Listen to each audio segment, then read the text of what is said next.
নমস্কার রজত দা। নমস্কার। নমস্কার। নমস্কার দর্শক বন্ধু, আমরা আবার আজকে এসেছি একটা নতুন ভিডিও নিয়ে। যদিও এই ভিডিওটা খুবই ইন্টারেস্টিং হবে, তো তাই আমি আগে থাকতে বলে দিতে চাই সবাইকে যে একটু বড় হবে, সবাই ধৈর্য ধরে একটু শুনবেন। রিকোয়েস্ট রইলো, কারণ এটা খুবই ইন্টারেস্টিং একটা সাবজেক্ট যেটা আজকে আমরা আলোচনা করব, রজত দা আমাদেরকে বোঝাবে। সেটা হলো সাউন্ডের ব্যাপারে। এই যে আমরা মন্দিরে ঘন্টা বাজাই বা আমরা যে মন্ত্র পাঠ করি, তার যে এফেক্ট, সেই সাউন্ডের যে এফেক্ট আমাদের মস্তিষ্কে কিভাবে পড়ছে, আদৌ পড়ে কি পড়ে না, তারই সাইন্টিফিক ব্যাখ্যা রজতদা আমাদেরকে আজকে দেবে। তো তুমি আজকে শুরু করো। ঠিক আছে। তো তুই তো বলেই দিয়েছিস আজকে আমাদের যে আড্ডাটা হবে এটা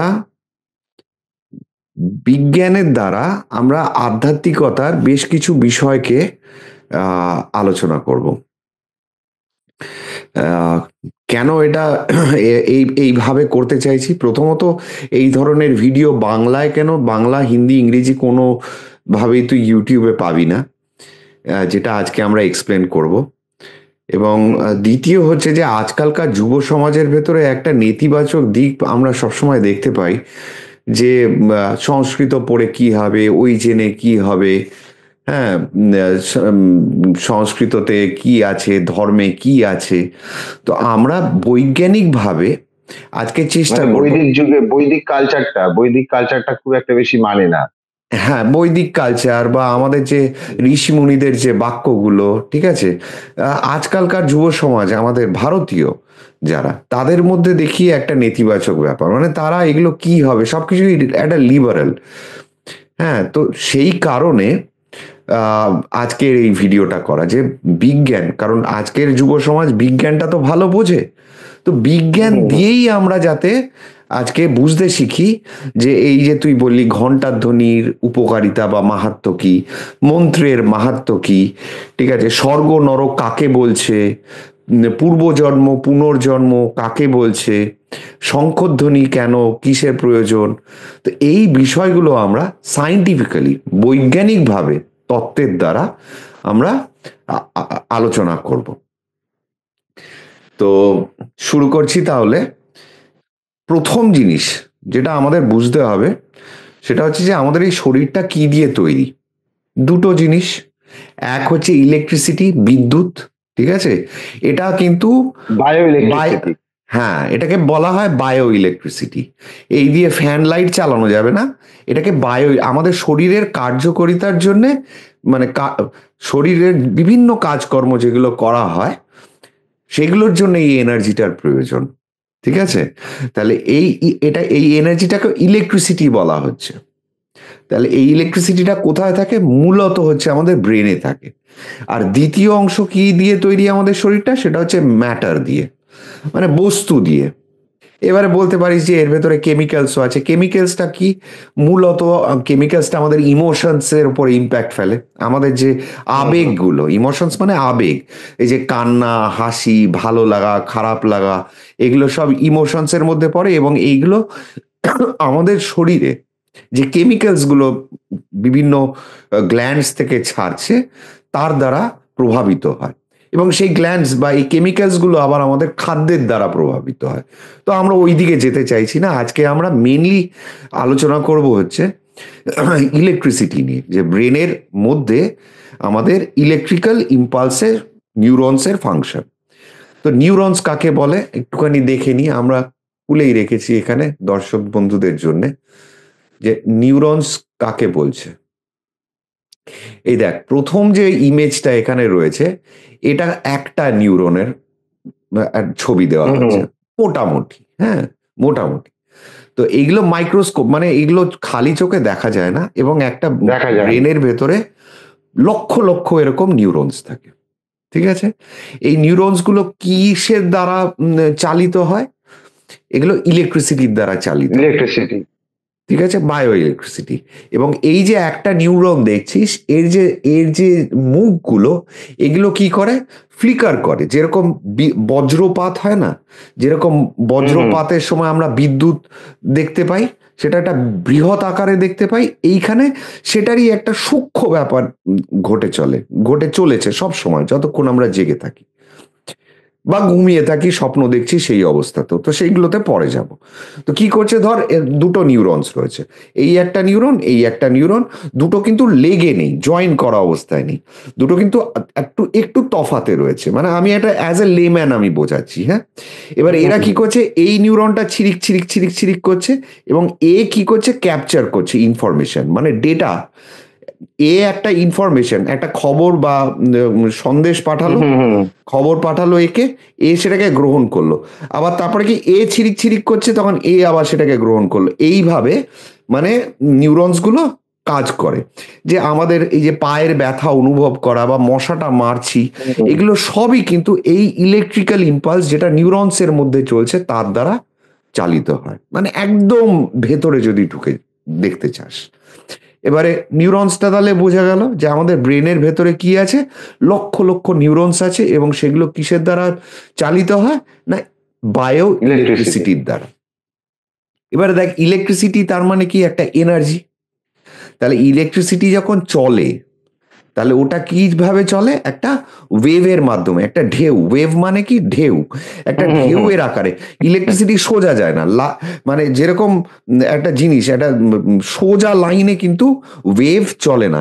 ওয়েভ সবসময় একটা ঢেউয়ের মতন চলতে থাকে, ঠিক আছে। তো আমরা সেই জিনিসটা এবারে তাহলে দেখার চেষ্টা করি। তাহলে এটুকু বোঝা গেল যে নিউরনস কাকে বলছে, হুম, হুম, এবং ব্রেন আমাদের কাজ করছে হচ্ছে বায়ো ইলেকট্রিসিটির দ্বারা। এবং আমাদের শরীরে কি আছে, ম্যাটারটাকে আমরা আজকে সরিয়ে রাখছি, খালি ইলেকট্রিসিটির দ্বারা বোঝার চেষ্টা করছি ব্রেন ওয়েভ কাকে বলে। হ্যাঁ, তাহলে এইবারে দেখ, আমরা এখানে এগুলো একটাও আমাদের নিজস্ব ওয়েবসাইট নয়, এগুলো সবই হচ্ছে থার্ড পার্টি ওয়েবসাইট। এবং এই যে ওয়েবসাইটটা, এটা দেখতেই পাচ্ছে সকলে, researchgate.net। এখানে বিভিন্ন ধরনের মেডিকেল বা সায়েন্টিফিক রিসার্চ বা গবেষণামূলক জিনিসপত্র এখানে পাওয়া যেতে পারে। তো আমি আপাতত জাস্ট একটা হুট করে খুললাম, যে যাতে আমি সবাইকে দেখাতে পারি বিভিন্ন জায়গায় এই ইনফরমেশনগুলো আছে, কিন্তু বাংলায় খুব কম আছে। এবং আমি যে ব্যাখ্যাটা দেব সেই ব্যাখ্যা তো নেই বললেই চলে। তো ব্রেন ওয়েভ কাকে বলে, একটু আগে কি বললাম, ইলেকট্রিসিটির দ্বারা ব্রেন চলছে। এবারে এই যে ইলেকট্রিসিটিটা আমাদের মাথায় যে চলছে, এটা কি সবসময় একরকম রয়েছে, এর পারা মানে মাপকাঠিটা, প্যারামিটার, এটা কি সবসময় একরকম চলছে? তা তো চলছে না, কখনো বাড়ছে কখনো কমছে। এই যে বাড়া কমাটা, এর জন্যে আমরা কি করেছি, এই যে বাড়া কমাটা হচ্ছে, একে প্রথমত বলা হয়েছে ব্রেন ওয়েভ, ঠিক আছে। এই বাড়া কমা যে হচ্ছে আমাদের মস্তিষ্কের মধ্যে, হুম, হুম, এটাকে বলা হচ্ছে ব্রেন ওয়েভ, ঢেউয়ের মধ্যে যাচ্ছে। এবারে এটাকে আমরা মাপি কি দিয়ে, হার্টসের দ্বারা। হার্টস মানে ইউনিট, এটাকে মাপার। এই যে ব্রেন ওয়েভ গুলো, এই যে দেখছিস বাঁদিকে যে হুম, ডায়াগ্রাম গুলো রয়েছে, এগুলো সব ব্রেন ওয়েভের চার্ট, ঠিক আছে।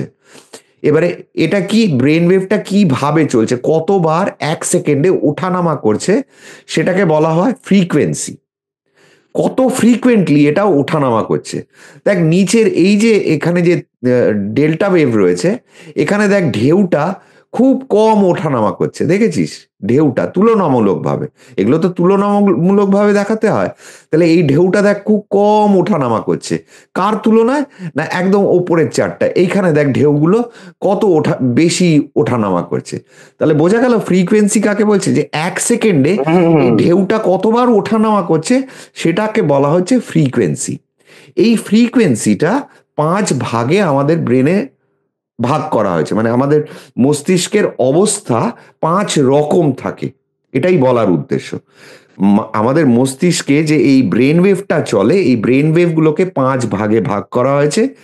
তার অর্থ কি দাঁড়ালো, যে আমাদের মস্তিষ্কের যে অবস্থা, ভাবের যে অবস্থা, সেটা ৫টা ভাগে ভাগ করা হয়েছে সাধারণত।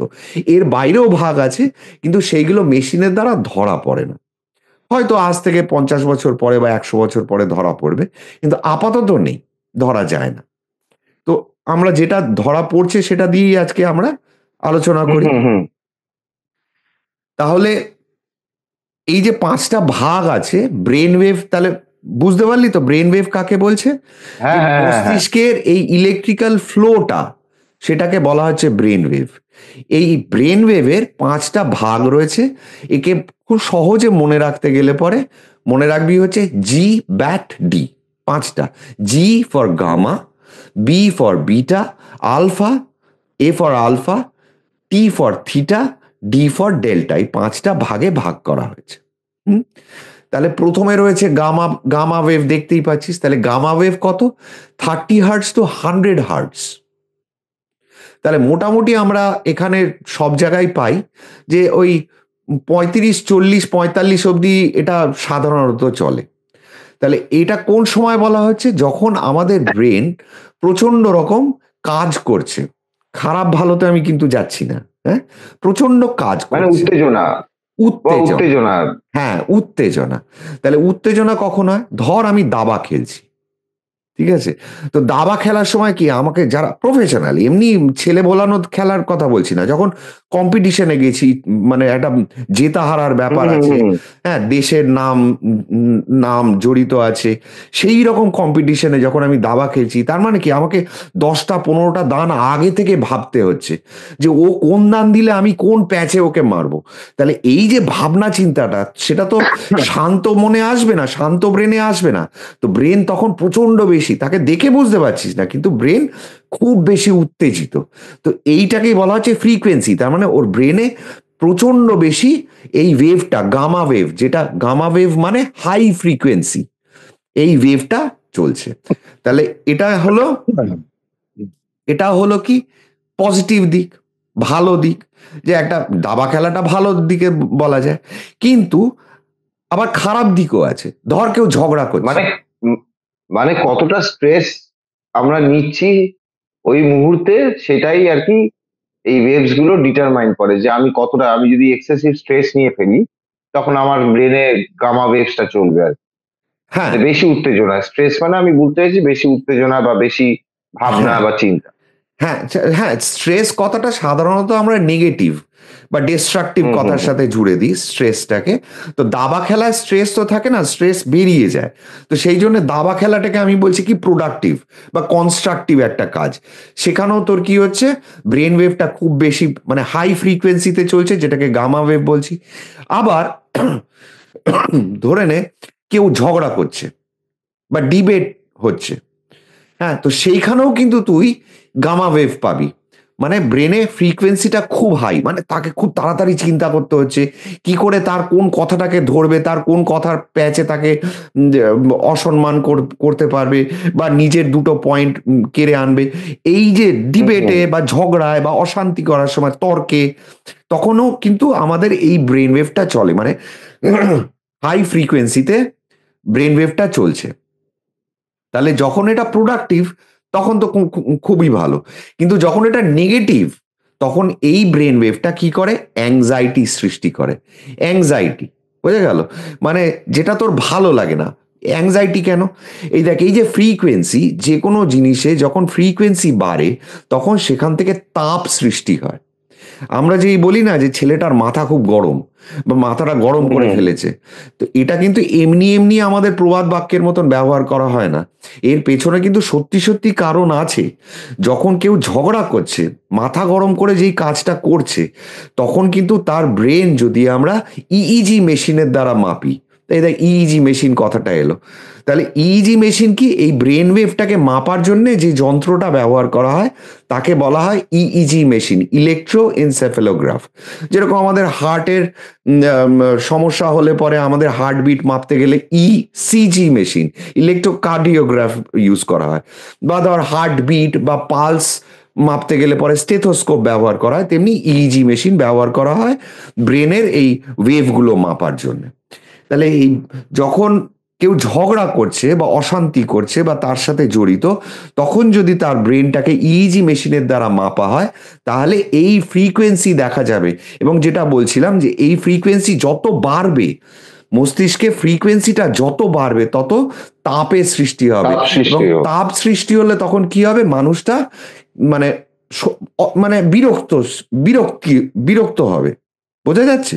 যেরকম হুম, ধর হুম, হুম। উপোস করে আছে একজন মহিলা, তাকে দিয়ে যদি তুই বেশি খাটাস, সে যদি বেশি বক বক করে বা তাকে যদি উত্তেজিত করে দিস, তাহলে দেখবি সেটা একটা একটা সারাদিন ধরে সে খিটখিট খিটখিট করবে যতক্ষণ সে উপোস করে রয়েছে। কেন? কারণ এই তাপটা তো এনার্জি ক্ষয় করছে। হাই ফ্রিকোয়েন্সি মানে কি, ওর চাহিদাটা বেশি, কিন্তু আমি উপোস করে আছি। তার মানে কি, আমার জল হয়তো ডিহাইড্রেটেড হয়ে রয়েছে, শরীর জল খাইনি, উপোস করে আছি নির্জলা। তাহলে এই এনার্জিটাকে তো সাপোর্ট করার মতন আমার শরীরে জলের পরিমাণ, নিউট্রিশন, এগুলো থাকতে হবে। একটা বাচ্চা পড়তে বসলে ঘ্যান ঘ্যান ঘ্যান ঘ্যান করছে, কেন? দেখবি সে হয়তো জল খায়নি, তার হয়তো ঘুম হয়নি, তার হয়তো যেই পড়াটা মুখস্থ করার কথা সে আর নিতে পারছে না সেই জায়গা। মানে কি, তাকে তুই বলছিস যে তুমি গামা ভেবে থাকো, কিন্তু তার শরীর তাকে সেই গামা ভেবে থাকতে দিচ্ছে না, এবং তার থেকে তার ভেতরে কি হচ্ছে, একটা উত্তেজনা, তাপ সৃষ্টি হচ্ছে, ওই মাথা গরম। এবং সেখান থেকে বাচ্চারা তো আর মাথা গরম করে না, তারা তখন ঘ্যান ঘ্যান করবে, কাঁদবে, জেদ করবে, এইগুলো করবে। বড়রা রাগারাগি করবে, খিটখিট করবে। তো এইগুলো হচ্ছে নেগেটিভ।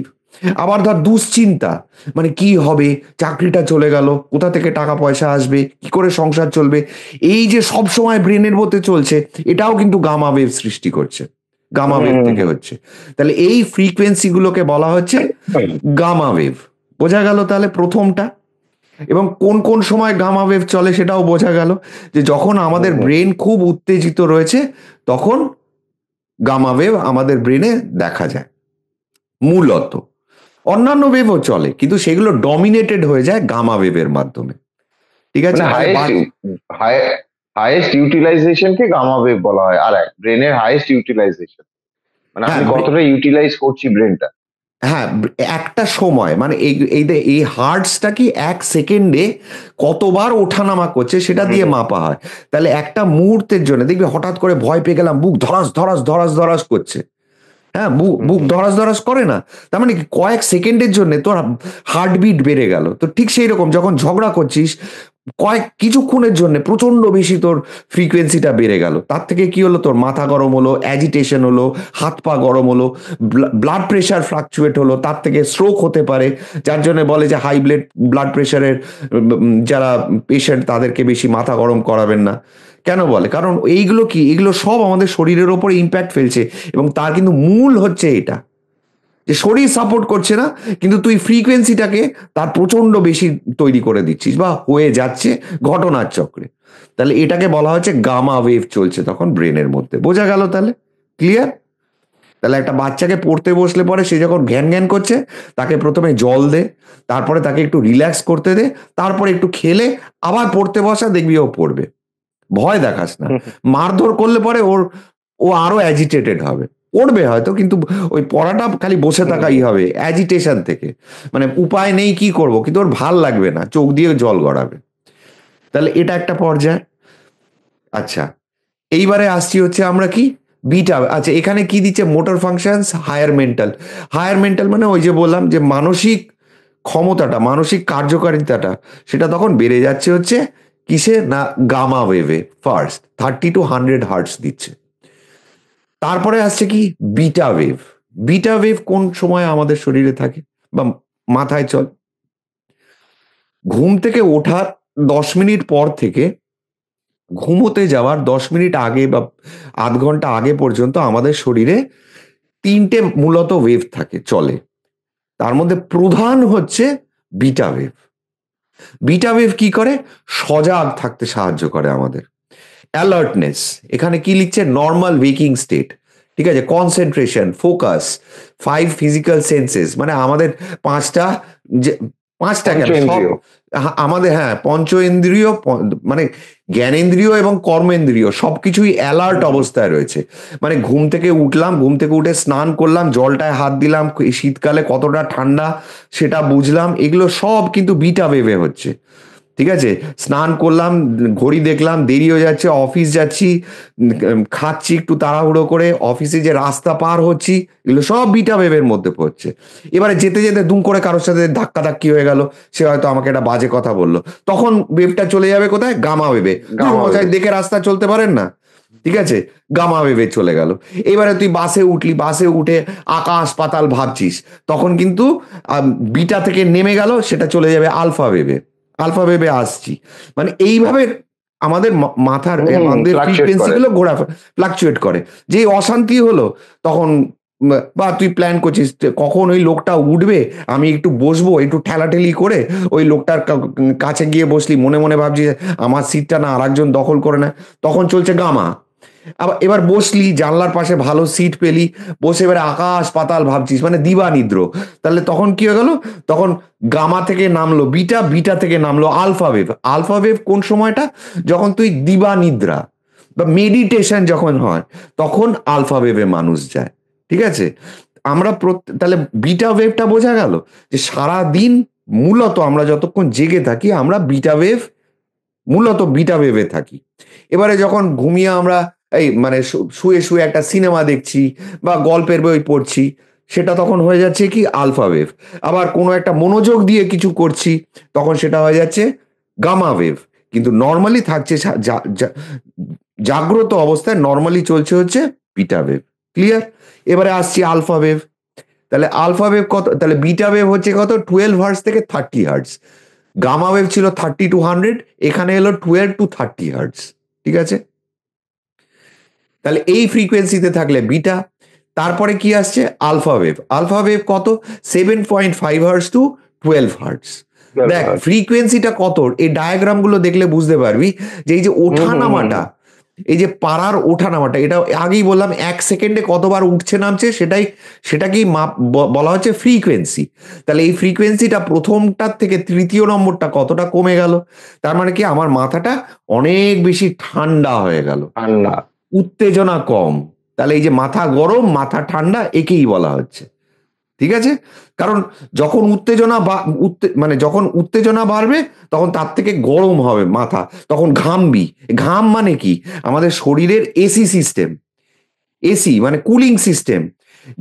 ঘামটা তখনই হয় যখন ভেতরের টেম্পারেচারটা বেড়ে যাচ্ছে, সেটাকে ঠান্ডা করার জন্য ঘামের সৃষ্টি হয়।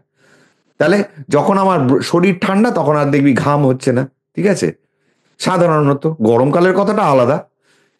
এইবারে তারপরে কি আসছে আলফা ওয়েভ। আলফা ওয়েভ কোন সময়, relaxed, light meditation, creative, super learning, conscious. তাহলে এখানে কি হচ্ছে, আমি ঘুমিয়ে নেই, আমি জেগে রয়েছি। ঠিক আছে, কিন্তু ওই যে বললাম যে আমি জেগে রয়েছি কিন্তু একটা গল্পের বই পড়ছি, তো গল্পের বই যখন পড়ছি তখন নিচ থেকে মা ডাকলে কি আমি শুনতে পাই না, পাই। আবার অনেক সময় চাপা পড়ে যায়, যদি ডিপ ঢুকে গেছি এর ভেতরে, মানে ডিপ আলফা ওয়েভে ঢুকে গেলে পরে আশেপাশের শব্দ কানে ঢোকে না, কে কি বললো কানে ঢোকে না, কাছে গিয়ে হ্যাঁ রে তোকে কতবার ডাকছি তুই শুনতে পাচ্ছিস না, ও তাই শুনতে, আমি মন দিয়ে একটা সিনেমা দেখছিলাম বা গল্পের বই পড়ছিলাম। এটা হচ্ছে আলফা ওয়েভের ডিপ স্টেট। ঠিক আছে, নয়তো আমাদের সব সেন্সেসও রয়েছে কিন্তু আমরা একটা রিল্যাক্সড ওয়েতে রয়েছি। একটা মানুষ যখন কিছু ভাবছে, মানে ভালো কথা ভাবছে, মানে স্বপ্ন দেখার মতন, স্বপ্নের দুনিয়ায় যাচ্ছে, ইমাজিনেশন, ভালো কিছু। ঠিক আছে, সেটা তখন আলফা ওয়েভ। যখন একটা লোক প্রথম প্রথম মেডিটেশনে বসছে, সেটাও আলফা ওয়েভে থাকে। ঠিক আছে, তার ব্রেনটা বেশ কিছুদিন প্র্যাকটিস করার পরে দেখা যায় যে তার আলফা ওয়েভ। আমাদের মেডিটেশন শুরু হয়, ধ্যান যাকে বলে, এই ধ্যানের শুরুটাই হয় হচ্ছে আলফা ওয়েভ থেকে। গামা ওয়েভ বিটা ওয়েভ মানে ধ্যান হয় না, আলফা ওয়েভ থেকেই ধ্যান হয়। মানে তুই মা কালীর কথা ভাবছিস কত সুন্দর দেখতে, বা তোর গুরুর কথা ভাবছিস, হ্যাঁ আশ্রমের কথা ভাবছিস, বা শিব ঠাকুরের কথা ভাবছিস, শিবলিঙ্গের কথা ভাবছিস, কোথায় কোথায় গেছিস সেটা ভাবছিস, কি কি দিয়েছে আমাকে, কতভাবে আমাকে হেল্প করেছে, কত রকম ভাবে সাহায্য করেছে ভাবছিস, নিজেকে ভালো লাগছে। এইটা হচ্ছে আলফা ওয়েভের স্টেজ। দেখ আমি কিন্তু সায়েন্স আর আধ্যাত্মিকতা দুটোকে একসাথে এই যুব সমাজকে বোঝানোর জন্য চেষ্টা করছি। ভুল যদি হয় কমেন্টে লিখে জানা, আমি নিশ্চয়ই চেষ্টা করব ভুল শুধরে নেওয়ার, প্রশ্ন থাকলে তারও উত্তর দেওয়ার চেষ্টা করব। তো বোঝা গেল, একটা মানুষ, যে কোনো মানুষ প্রত্যেক দিন আলফা ওয়েভে একবার হলো থাকেই থাকে। কোন সময়টা থাকে, ঠিক যখন ঘুমটা ভাঙলো তারপরেই মানুষটা কিন্তু আলফা ওয়েভে থাকে। মানে সে ঘুমিয়ে নেই, ঘুম থেকে তার তার ঘুম আর পাচ্ছে না, ঘুম ভেঙে গেছে, ঘুম পূর্ণ হয়ে গেছে সম্পূর্ণ। এবারে সে জেগে উঠলো, তখন দেখবি যখনই ঘুম ভাঙবে তোর মন তখন ফাঁকা থাকবে, কিচ্ছু থাকে না, ধীরে ধীরে তোর কটা বাজলো, কখন উঠলাম, কটায় যেতে হবে, অফিস বেরোতে হবে, ঠিক আছে 10 মিনিট হুম, টাইম আছে একটু বসে নি, বা 10 মিনিট দেরি হয়ে গেছে তাড়াতাড়ি উঠতে হবে, ঠিক আছে না চানটা তাড়াতাড়ি করব, এই সবগুলো ধীরে ধীরে ধীরে ধীরে আসে। কিন্তু তুই যখন ঘুম থেকে উঠছিস তখন কিন্তু একটা ফ্রেশ ব্যাপার, আর মুড়ি কাটা, ঠিক আছে, এই এই সময়টাকে বলা হয় আলফা আলফা মোড। আলফা। তো এই সময়ই আবার বলা হচ্ছে যে ঘুম থেকে উঠে এই আলফা মোডে তো তুই রয়েছে, দেখ বিটা থেকে তুই একটা সিনেমা দেখছিস যেখানে মারামারি হচ্ছে, হঠাৎ করে তোকে বললো যে তুই ধ্যানে বস, পারবি? পারবি না তো। তুই 5 তলা দৌড়তে দৌড়তে স্কুলের সিঁড়ি বেয়ে উঠলি, উঠেই দেখলি অঙ্ক টিচার পরীক্ষার খাতা দিয়েছে, তোর মাথায় কাজ করবে না যে পেন্সিল বক্সটা কোথায় রেখেছিস, কোন কোন পেনটা ব্যবহার করতে হুম, হবে, হুম। কোন পেন্সিলটা, কারণ তুই তো এক্সস্টেড, তাই নয় কি? তাহলে সেই মোড়টা থেকে এই যে 5 তলা দৌড়ে দৌড়ে উঠেছিস, তারপরে যে পরীক্ষায় বসলি, তোর উত্তর ভালো হবে না, কারণ তুই এক্সস্টেড। 10টা মিনিট টাইম লাগবে তোকে সেটেল হতে। ঠিক সেই রকম ভাবেই আমরা যখন ঘুম থেকে উঠি তখন আমাদের ওই সেটেলড অবস্থাতেই থাকে। সেই জন্য বলে এই সময় ধ্যানটা ভালো হয়। ঘুম থেকে উঠে যার জন্য ঠাকুরের নাম করতে বলা হয় বা মন্ত্র জপ করতে বলা হয়, তা 10 মিনিটের জন্য হলেও করুক। বা বলা হয় ভূমিকে প্রণাম করে ওঠো। কেন? কারণ ভূমিকে প্রণাম করে ওঠো মানে তুমি সজাগ হয়ে ওঠো। মানে ঘুমের চোখে তুমি হুড়মুড়িয়ে হয়তো নিচে তোর পোষা কুকুরটা শুয়ে আছে, তার গায়ে হয়তো পা দিয়ে দিলি, বা বিড়ালটার গায়ে পা দিয়ে দিলি, এটা অ্যাক্সিডেন্টালি হচ্ছে। সুতরাং তুমি আগে সজাগ অবস্থায় আসো। আলফা মোড মানে তুই সজাগ নোস পুরোপুরি, তোকে আগে বিটাতে হুম, হুম। আসতে হবে। তো এই সজাগ নোস, এটা একটা ব্যাখ্যা দাঁড়াচ্ছে। এবং কেন এই সময় মেডিটেট করতে বলা হয়, কারণ তুই ওই অবস্থাটাতে, মানে আমাদের মেডিটেশনের প্রথম অবস্থাটা তো হচ্ছে আলফা মোড। তো এইখানেই হুম। তুই রয়েছিস। কথাটা বোঝাতে পারছি আমি কি বলছি? তুই আলফা মোডেই রয়েছিস, সবে ঘুম থেকে উঠেছিস যেহেতু। তো সেই সময় মেডিটেট করলে ওই বিটা থেকে তোকে আলফাতে কষ্ট করে বা জোর করে মনটাকে ঢোকাতে হচ্ছে না। যেটা বললাম পরীক্ষার হলে ঢোকার হুম, হুম, হুম, উদাহরণ হুম। দিয়ে, তখন কি তোকে জোর করে ঢোকাতে হচ্ছে, বিটা থেকে আলফায় ঢুকতে গেলে তোকে জোর খাটাতে হচ্ছে। কিন্তু তুই আলফাতেই যখন রয়েছিস, সেই সময় যদি তুই তখন সুবিধা হবে। জব করে নিস, তাহলে আলফাটাই হ্যাঁ। প্রলং হয়ে যাবে। সেই জন্য আমাদের বলে যে সকালবেলা উঠে পড়াশোনা করো। কেন পড়াশোনা? যেটা করবি, এই দেখ আমাদের, আমরা যে সারাদিন কাজ করি না, একটু ভিডিওটা লম্বা হচ্ছে, ক্ষমা চাইছি দর্শক বন্ধুদের কাছে, কিন্তু একটু ভালো লাগছে বোঝাতে।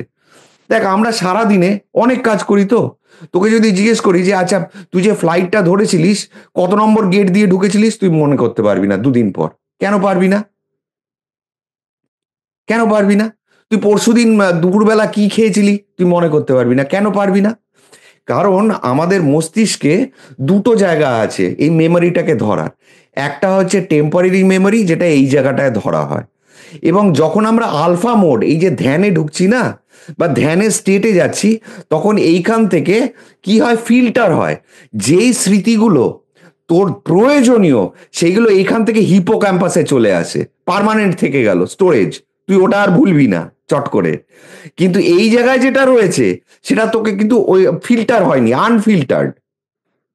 বুঝতে পারছিস? যে তুই বাসটা যে ধরেছিলি, ধর অজানা জায়গায় যাচ্ছিস একটা বাসে উঠে, ভাড়াটা কত নিয়েছিল মনে পড়বে না, অনেক সময় মনে, কারণ ওইগুলো ফিল্টার হয়ে গেছে, বাদ পড়ে গেছে তোর মেমোরি থেকে, ঠিক আছে? কিন্তু তুই যে বাসে করে গেছিস সেটা কিন্তু হিপোক্যাম্পাসে চলে এসছে। তাহলে এই যে ট্রান্সফারটা হয়, যে টেম্পোরারি স্মৃতি, মানে উম, অল্প সময়ের জন্য স্মৃতি, সব হচ্ছে, সবকিছু সারাদিন যা করছি এটা এইখানে জড়ো হচ্ছে অল্প সময়ের জন্য ভেতরে আর কি। এবার এইখান থেকে হিপোক্যাম্পাসে ফিল্টার হয়ে যাচ্ছে এই যখন আমরা আলফা ওয়েভে থাকছি, এবং সেইখানে জড়ো হচ্ছে যেগুলো তো দরকারি প্রয়োজনীয় বিষয়, সেইগুলো ওইখানে স্টোর হচ্ছে। এবার এখান থেকেও ডিলিট হয় ধীরে ধীরে, সে খাতায় পড়ে যাব। তাহলে বোঝা গেল এটা কেন বলা হচ্ছে যে ঘুম থেকে উঠে পড়তে বসো, কারণ তুই অলরেডি আলফা ওয়েভে রয়েছিস। তুই যদি এই সময় তুই ব্রেন মুখস্থ করতে চাস, তাহলে মুখস্থটা খুব সুন্দর, মানে এখানে আসবে না, ও ডাইরেক্ট এখানে যাবে, ফিল্টার না হয়। ঠিক আছে? এইগুলো সকালবেলা সারাদিন আমি কিভাবে কাটাবো, কি করব, অফিস যাব, অফিস থেকে ওই মিটিংটা করব, মিটিং থেকে ওই বন্ধুটার সাথে দেখা করব, তারপরে ও হসপিটালে আছে ওর সাথে প্ল্যানিং করে নিলি, তুই সারাদিন ভুলবি না। তোর মনে থাকবে যে এটার পরে এটা এটা করতে হবে। এই ঘুম থেকে উঠে করা মানে কি, তোর হিপোক্যাম্পাসে জড়ো হয়ে গেল, আবার যেই 3 দিন হয়ে গেল ও নিজে থেকেই ডিলিট হয়ে যাবে এখান থেকে। কি মজার জিনিস দেখ ব্রেন। তাহলে বোঝা গেল আলফা ওয়েভ, যে ঘুম থেকে যখন হুম হুম আমরা হুম উঠি সেই সময়টা আলফা ওয়েভে আমরা প্রত্যেকে থাকি। এবারে শাস্ত্র আধ্যাত্মিক জগতে বলা হচ্ছে এই সময়টাকে একটুখানি টেনে বাড়িয়ে দাও। এবং এই যে টেনে বাড়াবে, কিভাবে বাড়াবে? এমনি এমনি তো বাড়াবে না, ধ্যানের মাধ্যমে বাড়াও, পড়াশোনার মাধ্যমে বাড়াও, একটা সুস্থ চিন্তাধারার মধ্যে দিয়ে বাড়াও। তাহলে যাই হোক, অনেকটা বলে ফেললাম। এগুলো ইন্টারেস্টিং, এগুলো না বুঝলে অনেক ফাঁকি থেকে হুম যাবে বোঝায়। তারপরে যাচ্ছে হচ্ছে থিটা।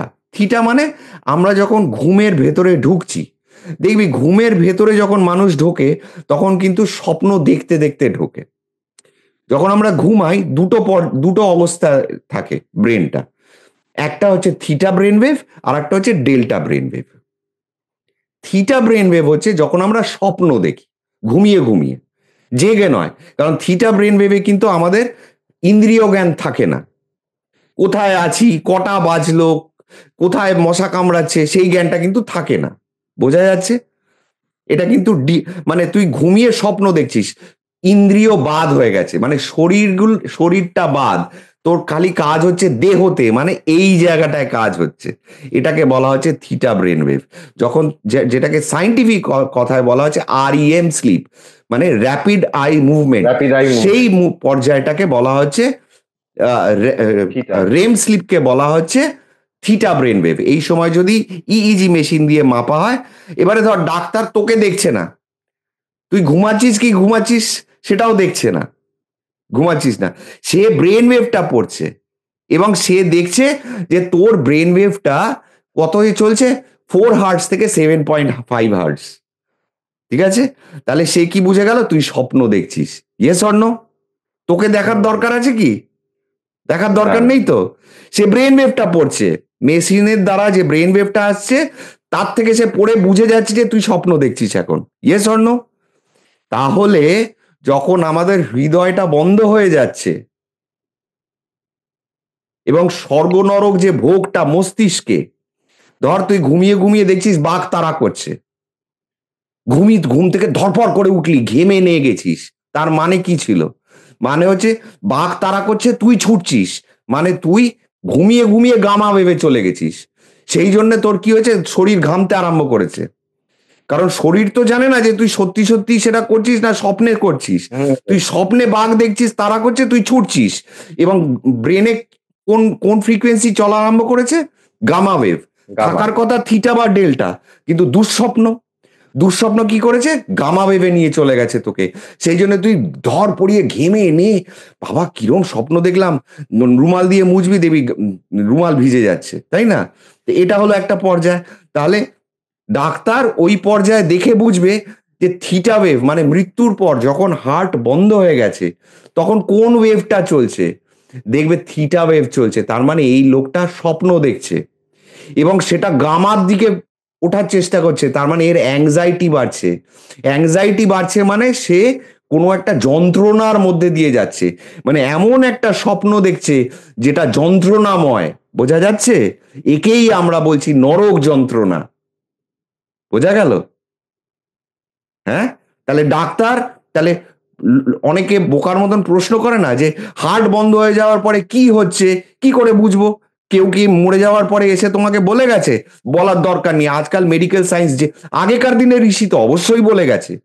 আমি খালি এটাকে ব্যাখ্যা করছি, কারণ আজকাল আমাদের সায়েন্স বিজ্ঞান এতটাই উন্নত যে হৃদয় থেমে যাওয়ার পরেও মৃত্যুমুখী এই ব্রেনটা, মস্তিষ্কটা কি করছে, সে স্বপ্ন দেখছে, স্বপ্নের মধ্যে সে ভালো স্বপ্ন দেখছে না সে উত্তেজনার স্বপ্ন দেখছে না খারাপ স্বপ্ন দেখছে, সেটাকে পর্যন্ত আমরা অ্যানালাইজ করতে পারি।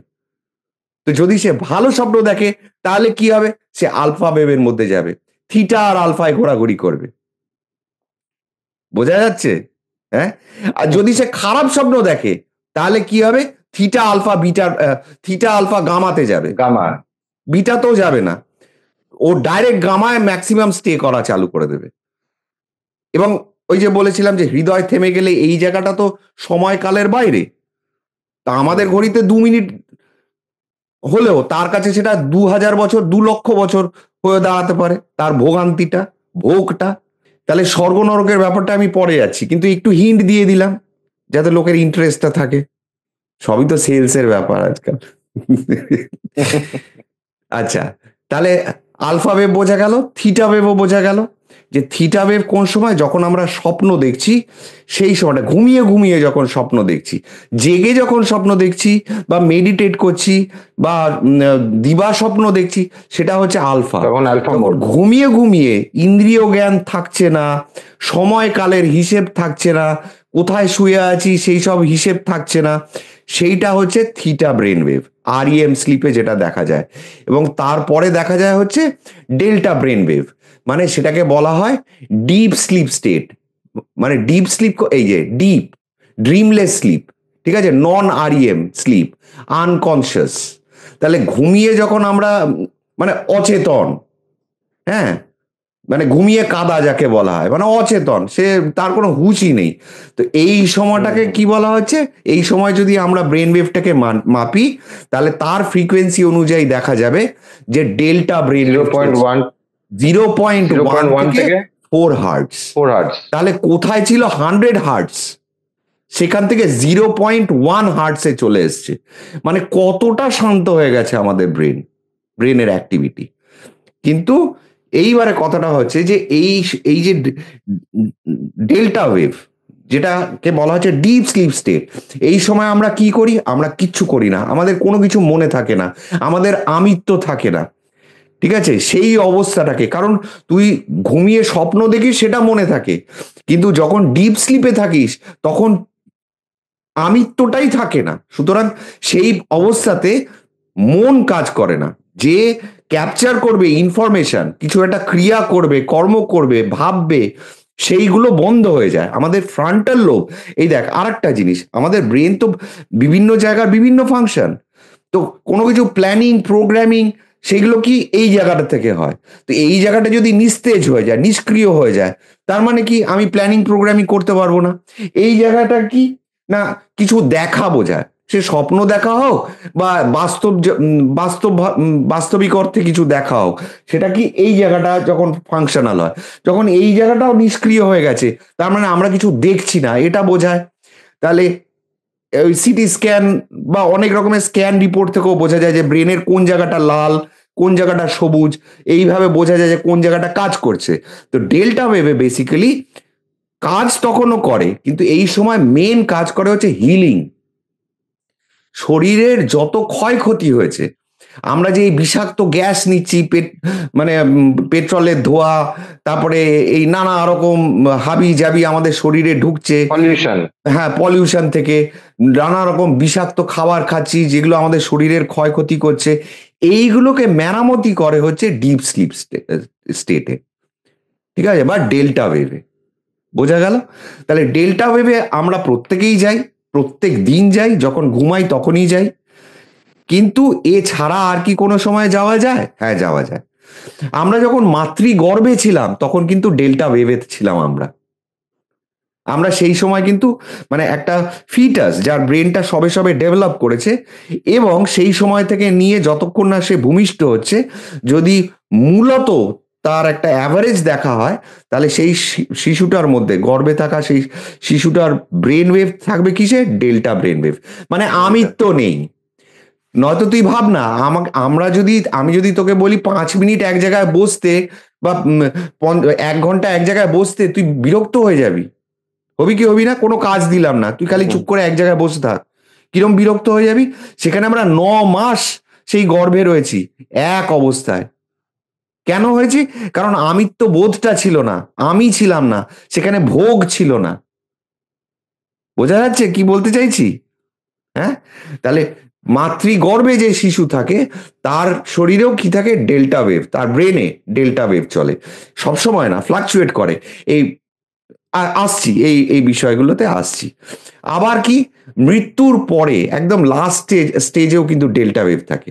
তো বোঝা গেল ডেল্টা ওয়েভ ফ্রিকোয়েন্সি, এগুলো বোঝা গেল যে 5টা, তার মানে ব্রেন ওয়েভ আছে, জি বা ডি হিসেবে মনে রাখতে হবে।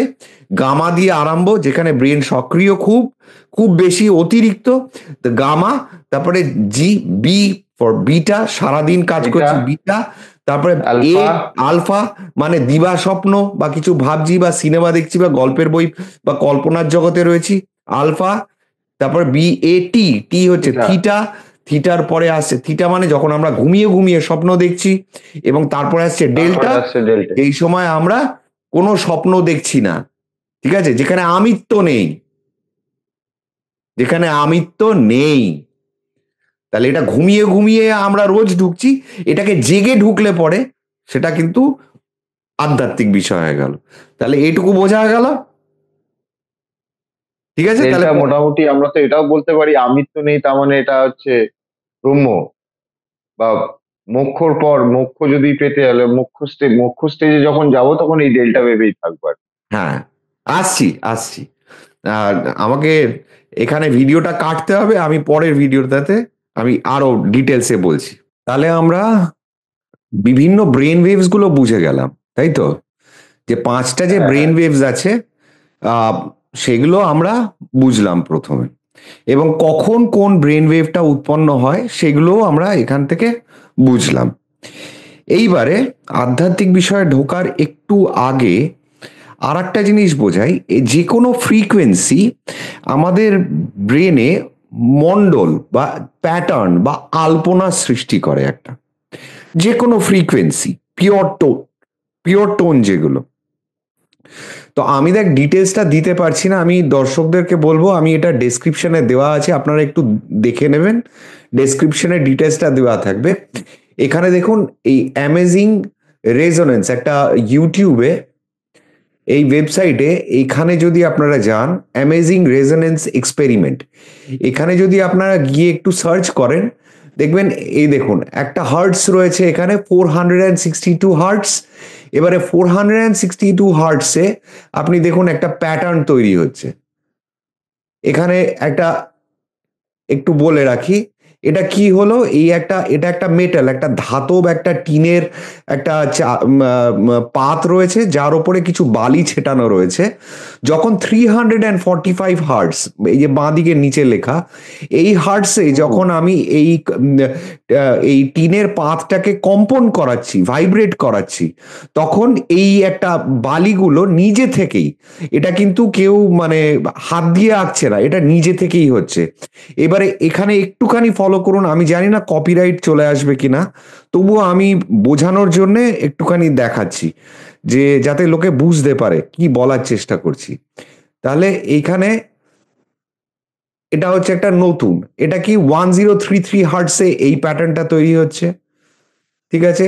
1820 এতে এই এই ধরনের প্যাটার্ন তৈরি হচ্ছে।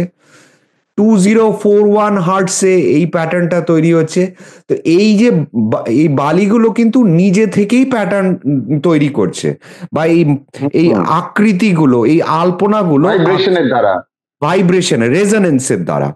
তো বোঝানোর এটাই চেষ্টা করছি যে সাউন্ড, শব্দ বা ধ্বনি কিভাবে আমাদের মস্তিষ্কে বা যে কোনো বস্তুর ওপরে কিভাবে প্রভাব ফেলে, সেটাই বোঝাবার চেষ্টা করলাম এটার মাধ্যমে। কারণ এটা না আচ্ছা। বুঝলে পরে বেল বা মন্ত্র, এটা আমরা বুঝতে পারবো না যে বেল কিভাবে ফাংশন করে। তো এটা তো 2D মানে যেটার দুটো ডাইমেনশন আছে, হুম। কিন্তু আমাদের ব্রেনটা তো 2D নয়, এটা তো 3D, তাই তো। তো যখন এখানে আমাদের যে এই ফ্রিকোয়েন্সি গুলো বললাম, এই যে ব্রেন ওয়েভের যে ফ্রিকোয়েন্সি গুলো, এগুলো তো পাঁচটা স্তর রয়েছে। এবার এটাকে যখন আমরা মন্ত্র বা বেল, মন্ত্র হচ্ছে ভেতর থেকে করা হচ্ছে, এবং ঘন্টা যেটা বাইরে থেকে শব্দটা আসছে, তো এই দুটোর মাধ্যমে আমরা ব্রেনের এই যে ব্রেন ওয়েভ গুলোকে পরিবর্তন করতে পারি এবং স্থিতি আনতে পারি। তো সেইটা বোঝানোর জন্য আমি এই প্যাটার্নটা দেখালাম, যে এক একটা ধ্বনি বা এক একটা মন্ত্রের দ্বারা এইরকম একটা প্যাটার্ন সৃষ্টি করে, এবং সেই প্যাটার্নগুলোর কি মাহাত্ম্য সেটা একটুখানি তাহলে বুঝে নি। যে এটা তো না হয় বুঝলাম যে একটা ধ্বনি, যেরকম কো করে একটা আওয়াজ হচ্ছে, সেটা একটা একটা আকৃতি, বা একটা একটা আলপনা হুম। সৃষ্টি করছে, বা গো করে একটা আওয়াজ করলাম, সেটা একটা নির্দিষ্ট হার্টসে করলাম, তার একটা আলপনা নতুন নিজে থেকেই তৈরি হচ্ছে। তো এগুলো দিয়ে হচ্ছেটা কি সেটা বুঝতে হবে। তাহলে তাহলে আমরা প্রথমে বুঝলাম হচ্ছে ব্রেন ওয়েভ, এইবারে আমরা ধীরে ধীরে সাউন্ডে ঢুকছি, ফ্রিকোয়েন্সি যেহেতু, হুম হুম ঠিক আছে, নয়তো মন্ত্র এবং ঘন্টাটা বুঝতে পারবো না। তাহলে সেটা বুঝতে গেলে দেখ, আগেকার দিনে ঋষিরা তো বিভিন্ন ধরনের অষ্টধাতু, মানে 8 রকমের ধাতু মিলিয়ে ঘন্টা তৈরি করতো, এবং ঘন্টার সাইজে কি হতো, আওয়াজের পরিবর্তন আসতো। কোনোটা ডং করে বাজছে, প্রায় 1.5 মিনিট 2 মিনিট 2.5 মিনিট ধরে সেই মানে একটা তার রেস তার থেকে যাচ্ছে, কম্পনটা। তার কম্পনের রেসটা থেকে যাচ্ছে। আবার কোনোটা ছোট ঘন্টা টং করে হলো, সেটা হয়তো 30 সেকেন্ড তার রেসটা হয়ে থেমে গেল। হুম কিন্তু এই যে আওয়াজগুলো, এগুলো কি করছে? তো এগুলো আমি যদি এখন মুখে বলি, বা যদি আমি এখন বৈদিক কথা বা যদি শ্রীবিদ্যা টেনে নিয়ে আসি, তাহলে আবার আজকালকার যুব সমাজ সেগুলোকে বলবে ওগুলো সব গুজব। তাহলে আমরা যেটা আজকের দুনিয়ায় বিদেশকে আমরা খুব মাথায় করে নাচি, তো তাহলে বিদেশিদের মানে একটা আম, উদাহরণ দিয়ে বোঝাই, যে খুব নাম করা একজন ব্যক্তি যার নাম হচ্ছে সলফেজিও, তিনি এই সাউন্ডটাকে আমাদের মানে বিদেশ থেকে আমরা আমদানি করেছি। এখানে দেখ, সলফেজিও দেখছিস, এটা এক হুম হুম হুম নাম, ঠিক আছে? তাহলে 9 ধরনের সলফেজিও সাউন্ডস আছে, ঠিক আছে? সলফেজিও সাউন্ডসটা ওই সলফেজিও ব্যক্তিটির নামে হয়, সলফেজিও ফ্রিকোয়েন্সিস। তাহলে এইখানে তুই দেখ যে এক একটা ফ্রিকোয়েন্সি, ওই যে বললাম যে একটা নির্দিষ্ট টু করে আওয়াজ হচ্ছে, সেটার একটা ফ্রিকোয়েন্সি আছে, এবং সেটা একটা টিনের চাদরায় কিছু ঢিলা বালি ছড়িয়ে দিলে পরে সেটা নিজে থেকেই একটা আকৃতি তৈরি করছে। এটুকু আমরা দেখলাম। তাহলে হুম হুম হুম 174 হার্টসে যখন কোনো সাউন্ড আমাদের ব্রেনে ঢুকছে, তখন সেটা কি করছে, এটা কিন্তু আমার ভাষা নয়, এবং এই যে জিনিসটা, এটা আজকেরও নয়, বহু পুরনো, ঠিক আছে? এটা বিশাল বড় ব্যবসা। ইউটিউবে সলফিজিও সাউন্ডস দেখলেই বুঝতে পারবি, মানে টাইপ করলেই বুঝতে পারবি। তাহলে কি করছে 174 হার্টস, কি করছে, পেন রিলিফ, ব্যথা আমাদের কমায়, ঠিক আছে? এটা মস্তিষ্কের এমন একটা কেন্দ্রে গিয়ে এটা কম্পন সৃষ্টি করে, যাতে ব্যথার অনুভূতিটা আমাদের কমে যায়। যেরকম ধর সি সেকশন যখন হয় মহিলাদের, তখন কি হচ্ছে, আমাদের নার্ভ সেন্সেশনটা মাঝখানে ব্লকার দিয়ে ব্লক করে দেওয়া আছে, যাতে তার নিচে কাটাচেরা যাই হোক না কেন সেটা আমাদের ব্রেন অব্দি পৌঁছচ্ছে না। সেটা একটা উপায়। হুম। কিন্তু এটা হচ্ছে আর একটা। এবারে তাই বলে কি একদম নির্মূল হয়ে যাবে, কোনো ব্যথা পাবো না, তা নয়, ঠিক আছে, কিন্তু মানে তুমি কমায়। অ্যানেস্থেসিয়ার কথাটা বললে, সি না, সেকশনের হ্যাঁ, অ্যানেস্থেসিয়া। হ্যাঁ। তো এখানে ধ্বনির মাধ্যমে সেই অ্যানেস্থেসিয়ার ফাংশনটা হবে না, কিন্তু কিছুটা লাঘব হবে। এবারে সিদ্ধি যেটাকে বলি, যে এটাকে যদি কেউ রপ্ত করতে পারে, তখন সেটা কি হবে, তার ব্যথা পুরো নির্মূল করারও ক্ষমতা রাখে।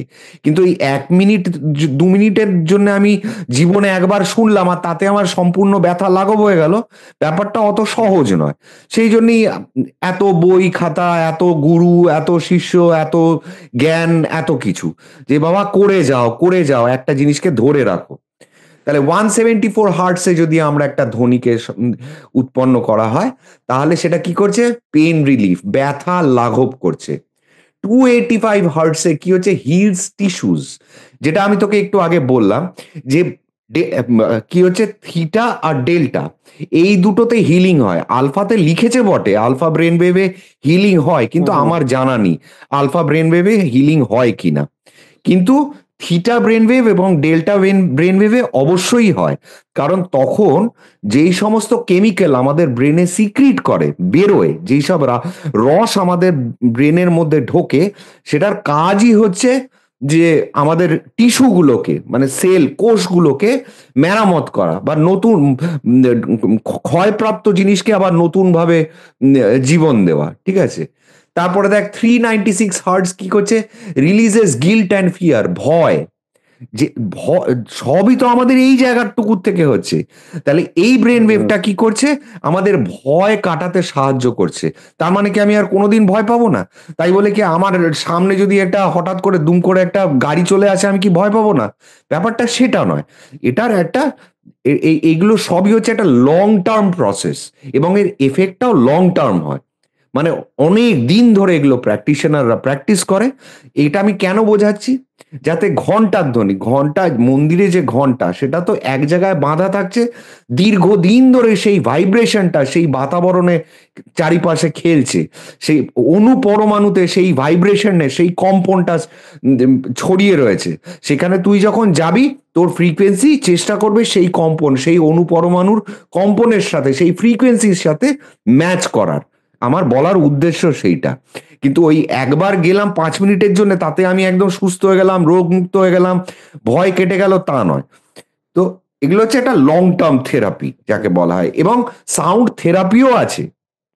এরকম সাউন্ড ভাবিস না, থেরাপি আছে। এরকম, হ্যাঁ, এরকম নয় ব্যাপারটা যে আমি খালি মানে আহ, যুব সমাজকে হুম। বোঝানোর জন্য বলছি যেখান থেকে সেখান থেকে একটা এক একটা ইনফরমেশন, তা নয়। সাউন্ড থেরাপি বলে একটা বিষয় আছে যেখানে মানুষকে সাউন্ডের দ্বারা হিল করা হয়, সুস্থ করা হয়, মানসিক নানা রকম ব্যাধি বা দোষ সেগুলোকে কাটানো হয়। তো যেই জিনিসটা আজকের বিজ্ঞান যেটা করছে সেইটাই ঋষিরা ঘন্টার মাধ্যমে, এই সবই দেখছিস ব্রেন ওয়েভ ও ফ্রিকোয়েন্সিতে চলে, ঘন্টার ধ্বনিও হার্টস ফ্রিকোয়েন্সিতে চলছে। এবং দেখ এখানে আমি এবারে তাড়াতাড়ি করে নি, 417 হার্টস কি করছে, রিমুভস নেগেটিভ এনার্জি, মানে নেগেটিভিটি যেটা তুই বলিস যে একটা ইরিটেশন। আমি কি বললাম একটু আগে, যে এইখানে যখন গামা ওয়েভ চলছে তখন তাপ উৎপন্ন হচ্ছে, তাপ কারোর ভালো লাগে না, কোনো মানুষের ভালো লাগে না, সেটা কি করে, ইরিটেশন তৈরি করে, একটা অস্বস্তি তৈরি করে। তো সেটাকে নামিয়ে আনে হচ্ছে 417 হার্টস। তারপরে 528 ডিএনএ রিপেয়ার। তো এগুলো আমি জানি না এর পেছনে কি ব্যাখ্যা, কি সাইন্টিফিক প্রমাণ আছে, কিন্তু এগুলো বাজারে কিন্তু লোকে, বাংলা ভাষায় যাকে বলে না, খাচ্ছে, এগুলো কিন্তু খাচ্ছে। তবে হ্যাঁ, একটা জিনিস আমি স্বীকার করছি, কারণ আমি ওটা, ওই যে বললাম, আমি যে কথাগুলো বলি শাস্ত্র হয়তো থাকে, ডকুমেন্ট হয়তো থাকে, কিন্তু প্রধানত আমি অনুভূতির ওপরে বেস করে ব্যাখ্যা করার চেষ্টা করি। তো দেখবি এই যে ফ্রিকোয়েন্সি গুলো, এর মধ্যে একটা ফ্রিকোয়েন্সি কোনটা আমি জানি না, কিন্তু এটা কি করে, আমাদের দেখবি এখন ডলবি সাউন্ড, বুঝিস ডলবি সাউন্ড, সব হুম, যুব হুম, সমাজ সবাই বোঝে ডলবি সাউন্ড, ঠিক আছে, মানে এই কানে একবার বাজছে এই কানে একবার বাজছে, একই জিনিস একই টোন ধর, এই কানে একবার এই কানে সারাউন্ড একবার, সাউন্ড। সারাউন্ড সাউন্ড, ঠিক আছে। তো এই সারাউন্ড সাউন্ড যখন হয়, তুই যদি ওই এই এই ফ্রি একটা যে কোনো এর মধ্যে একটা ফ্রিকোয়েন্সি বেছে নিয়ে যদি সারাউন্ড সাউন্ড দুটো কানে লাগাস, 10-15 মিনিট পরে তুই বুঝবি যে ব্রেনের কোথাও একটা কিছুকে আঘাত করছে, মানে কিছু একটা কে, মানে এগুলোকে বলে বোঝানো মানে যায় না, এফেক্ট করছে। হ্যাঁ, এফেক্ট এফেক্ট করছে, করছে। এগুলো বলে বোঝানো যায় না, এগুলো সূক্ষ্ম অনুভূতি দিয়ে বুঝতে হয়। যে পাইনিয়াল গ্ল্যান্ড যেটা আমাদের, এখান থেকে যদি একটা রড ঢোকাই আর এখান থেকে একটা রড ঢুকিয়ে যদি এখান থেকে বার করি, তাহলে যেই জায়গাটা ইন্টারসেক্ট করবে, বুঝতে পারছিস, যেই জায়গাটা হ্যাঁ, হ্যাঁ, ইন্টারসেক্ট হ্যাঁ। করবে সেইখানটায় হচ্ছে পাইনিয়াল গ্ল্যান্ড থাকে, ঠিক আছে। একদম 90 ডিগ্রি অ্যাঙ্গেলে যদি আমরা এইভাবে কাটি, তাহলে যেই জায়গাটায় ঢুকছে, বা এখান থেকেও যদি আমি পেছন দিকে বার করি, মানে এখান থেকে এফোর ওপর যদি একটা রডকে ঢোকাই, এখান থেকে ঢোকালাম, এখান থেকে ঢোকালাম, যেই জায়গাটা ইন্টারসেক্ট করছে সেইখানে থাকে পাইনিয়াল গ্ল্যান্ড। ওই গ্ল্যান্ডটাকে ডিক্যালসিফাই করে। অ্যালজাইমার যে রোগটা, দেখবি বয়স হয়ে গেলে পরে তুই কেডা ভুলে গেছে। হুম। এটা কেন হয়, কারণ পাইনিয়াল গ্ল্যান্ড শক্ত হয়ে যায়। পাইনিয়াল গ্ল্যান্ডটা আমাদের জীব যেরকম নরম তুলতুলে চারিদিকে নাড়াচাড়া করা যায়, পাইনিয়াল গ্ল্যান্ডটাও ঠিক সেরকম একটা তুলতুলে বস্তু। এবারে সেইটা এই এই এই দূষণ থেকে বল, নানা রকম বিষ যেগুলো আমরা খেয়ে চলি, এই যে মানে টুথপেস্ট, ঠিক আছে, তারপরে নানা রকম এই ট্যাপ ওয়াটার যার মধ্যে নানা রকম কেমিক্যাল জীবাণু মারা থাকে, এইগুলো খেয়ে খেয়ে দিনের পর দিন গিলে গিলে নিঃশ্বাসে নিয়ে নিয়ে এই পাইনিয়াল গ্ল্যান্ডটা শক্ত হয়ে যায়। সেটাকে বলা হয় পাইনিয়াল গ্ল্যান্ডের ক্যালসিফিকেশন। এই ক্যালসিফিকেশন, এবারে এগুলো সবই রিসার্চের বিষয়, কিছু রিসার্চ পেপার আছে তার উপর ভিত্তি করে আমি তোকে বলছি, এবং অনুভূতি দিয়ে বলছি যে ভেতরে এখানে কোথাও একটা কিছু কে, কিন্তু যখন ওই ডলবি সাউন্ড চলে একটা হুম, সেম হুম, হুম। ফ্রিকোয়েন্সিতে, তখন ভেতরে কিছু একটাকে দোলায়। এটা কিন্তু খুব সূক্ষ্ম, এটা আমি অনুভব করেছি। এবং এই ডিক্যালসিফিকেশন মানে শক্ত যে পাইনিয়াল গ্ল্যান্ডটা হয়ে রয়েছে, সেটাকে এই দুদিক দিয়ে আঘাত দিয়ে দিয়ে আস্তে আস্তে কি করে, ক্লেন্স করে এটাকে আবার শক্ত জিনিসটাকে আবার নরম করে, মানে ফাংশনটা এইভাবে হয়। বুঝতে বোঝাতে পেরেছি। পারলাম? তাহলে দেখ এটা কিন্তু কত আগে, মানে এগুলো ঋষি মুনিরা, মানে আজকালকার যুব সমাজ কথায় কথায় বলে না দূর ওইসব করে কি হবে, একটু একটু চেখে দেখো, এর থেকে মজার জিনিস আর কিছু নেই। যে আজ থেকে হাজার হাজার বছর, মানে হাজার হাজার মানে কত হাজার বছর আমরা জানি না, 7,000 বছর আগে তো দাঁতে কি করে ফিলিং করা হয় সেটাই মেহেরগড়ে তার প্রমাণ পাওয়া গেছে। এই যে মাথার খুলি পাওয়া গেছে মেহেরগড়ে, যেখানে যেই মাথার খুলিটা 7,000 বিসি, বিসিই, মানে বিফোর কারেন্ট এরা, সেখানে দেখা যাচ্ছে যে দাঁতে পোকা হলে যে আজকালকার ডাক্তাররা ফিলিং করে, সেই ফিলিং করা আছে। তা 7,000 বছর আগে তারা জানতো যে কি করে দাঁত ফিলিং করতে হয়। তাহলে এটা তোমার ইন্টারেস্ট লাগছে না জানতে, যে এই পাইনিয়াল গ্ল্যান্ডকে কি করে ডিক্যালসিফাই করা হয় ঘন্টার মাধ্যমে, ধ্বনির মাধ্যমে? এটা জানতে ইচ্ছে করে না, খালি উড়িয়ে দিলেই হয়ে গেল। এটাকে সভ্যতা বলে, না এটাকে শিক্ষিত হওয়া বলে? ভেবে দেখো একবার সবাই। আরে আমরা সবাইকে জগৎকে শিখালাম, আর আজকে আমাদেরই ছেলেপুলেরা বলছে যে ওই শিখে কি হবে। হ্যাঁ, কি অদ্ভুত, খুব কষ্টও লাগে। আর সেই জন্যই হয়তো আমাদের এই ভিডিও করা। তো যাই হোক, তাহলে বোঝাতে পারলাম যে এই যে ফ্রিকোয়েন্সি গুলো, এই এক একটা ফ্রিকোয়েন্সি আমাদের ব্রেনে এক এক রকম ইম্প্যাক্ট ফেলছে। তাহলে ফ্রিকোয়েন্সি বোঝা গেল, সাউন্ড ফ্রিকোয়েন্সি কিভাবে। এইবারে আমরা আসি হচ্ছে সম্পূর্ণ সাবজেক্ট, মানে টপিক বাই টপিক ধরে ধরে এগোবো। প্রথমে আসা যাক, আমরা কি কি আলোচনা করব একটু মনে করিয়ে দিবি, লেখা আছে আমার কাছে। আলোচনা করব হচ্ছে মন্ত্র, ঠিক আছে? এই এই এই বিজ্ঞান ভিত্তিক মন্ত্রের ব্যাখ্যা, মানে মন্ত্র কিভাবে ইম্প্যাক্ট ফেলে, ঘন্টার ধ্বনি কি করে ইম্প্যাক্ট ফেলে, পূর্বজন্ম মানে কিভাবে আমাদের ইম্প্যাক্ট ফেলছে সাইন্টিফিক ব্যাখ্যার দ্বারা, স্বর্গ নরক আমি বোঝানোর চেষ্টা করব এই ফ্রিকোয়েন্সির দ্বারা বা ব্রেন ওয়েভের দ্বারা, পুনর্জন্ম আমি বোঝানোর চেষ্টা করব এই ব্রেন ওয়েভের দ্বারা, এবং মোক্ষ কাকে বলে সেটাও বোঝানোর চেষ্টা করব আমি এই ব্রেন ওয়েভের দ্বারা। বোঝা গেল? তাহলে প্রথম আসা যাক হচ্ছে ঘন্টা এবং মন্ত্র। এটুকু বুঝে গেলি এই ফ্রিকোয়েন্সির দ্বারা, যে যখন আমি একটা মন্ত্র, এবারে দেখ আমাদের একটা মন্ত্র নেই, অনেক মন্ত্র আছে। সরস্বতী মন্ত্র করলে কি হবে, তোর মেধার বৃদ্ধি পাবে। তার মানে কি, এই যে সলফেজিও সাউন্ডসে যে এই যে ক্যাটাগরাইজ করা আছে, যে এক একটা ফ্রিকোয়েন্সি এক একটা জিনিস রিপেয়ার করছে বা ঠিক করছে বা উত্তেজনাকে কমাতে সাহায্য করছে, তার মানে কি একটা ইম্প্যাক্ট ফেলছে একটা সাউন্ড।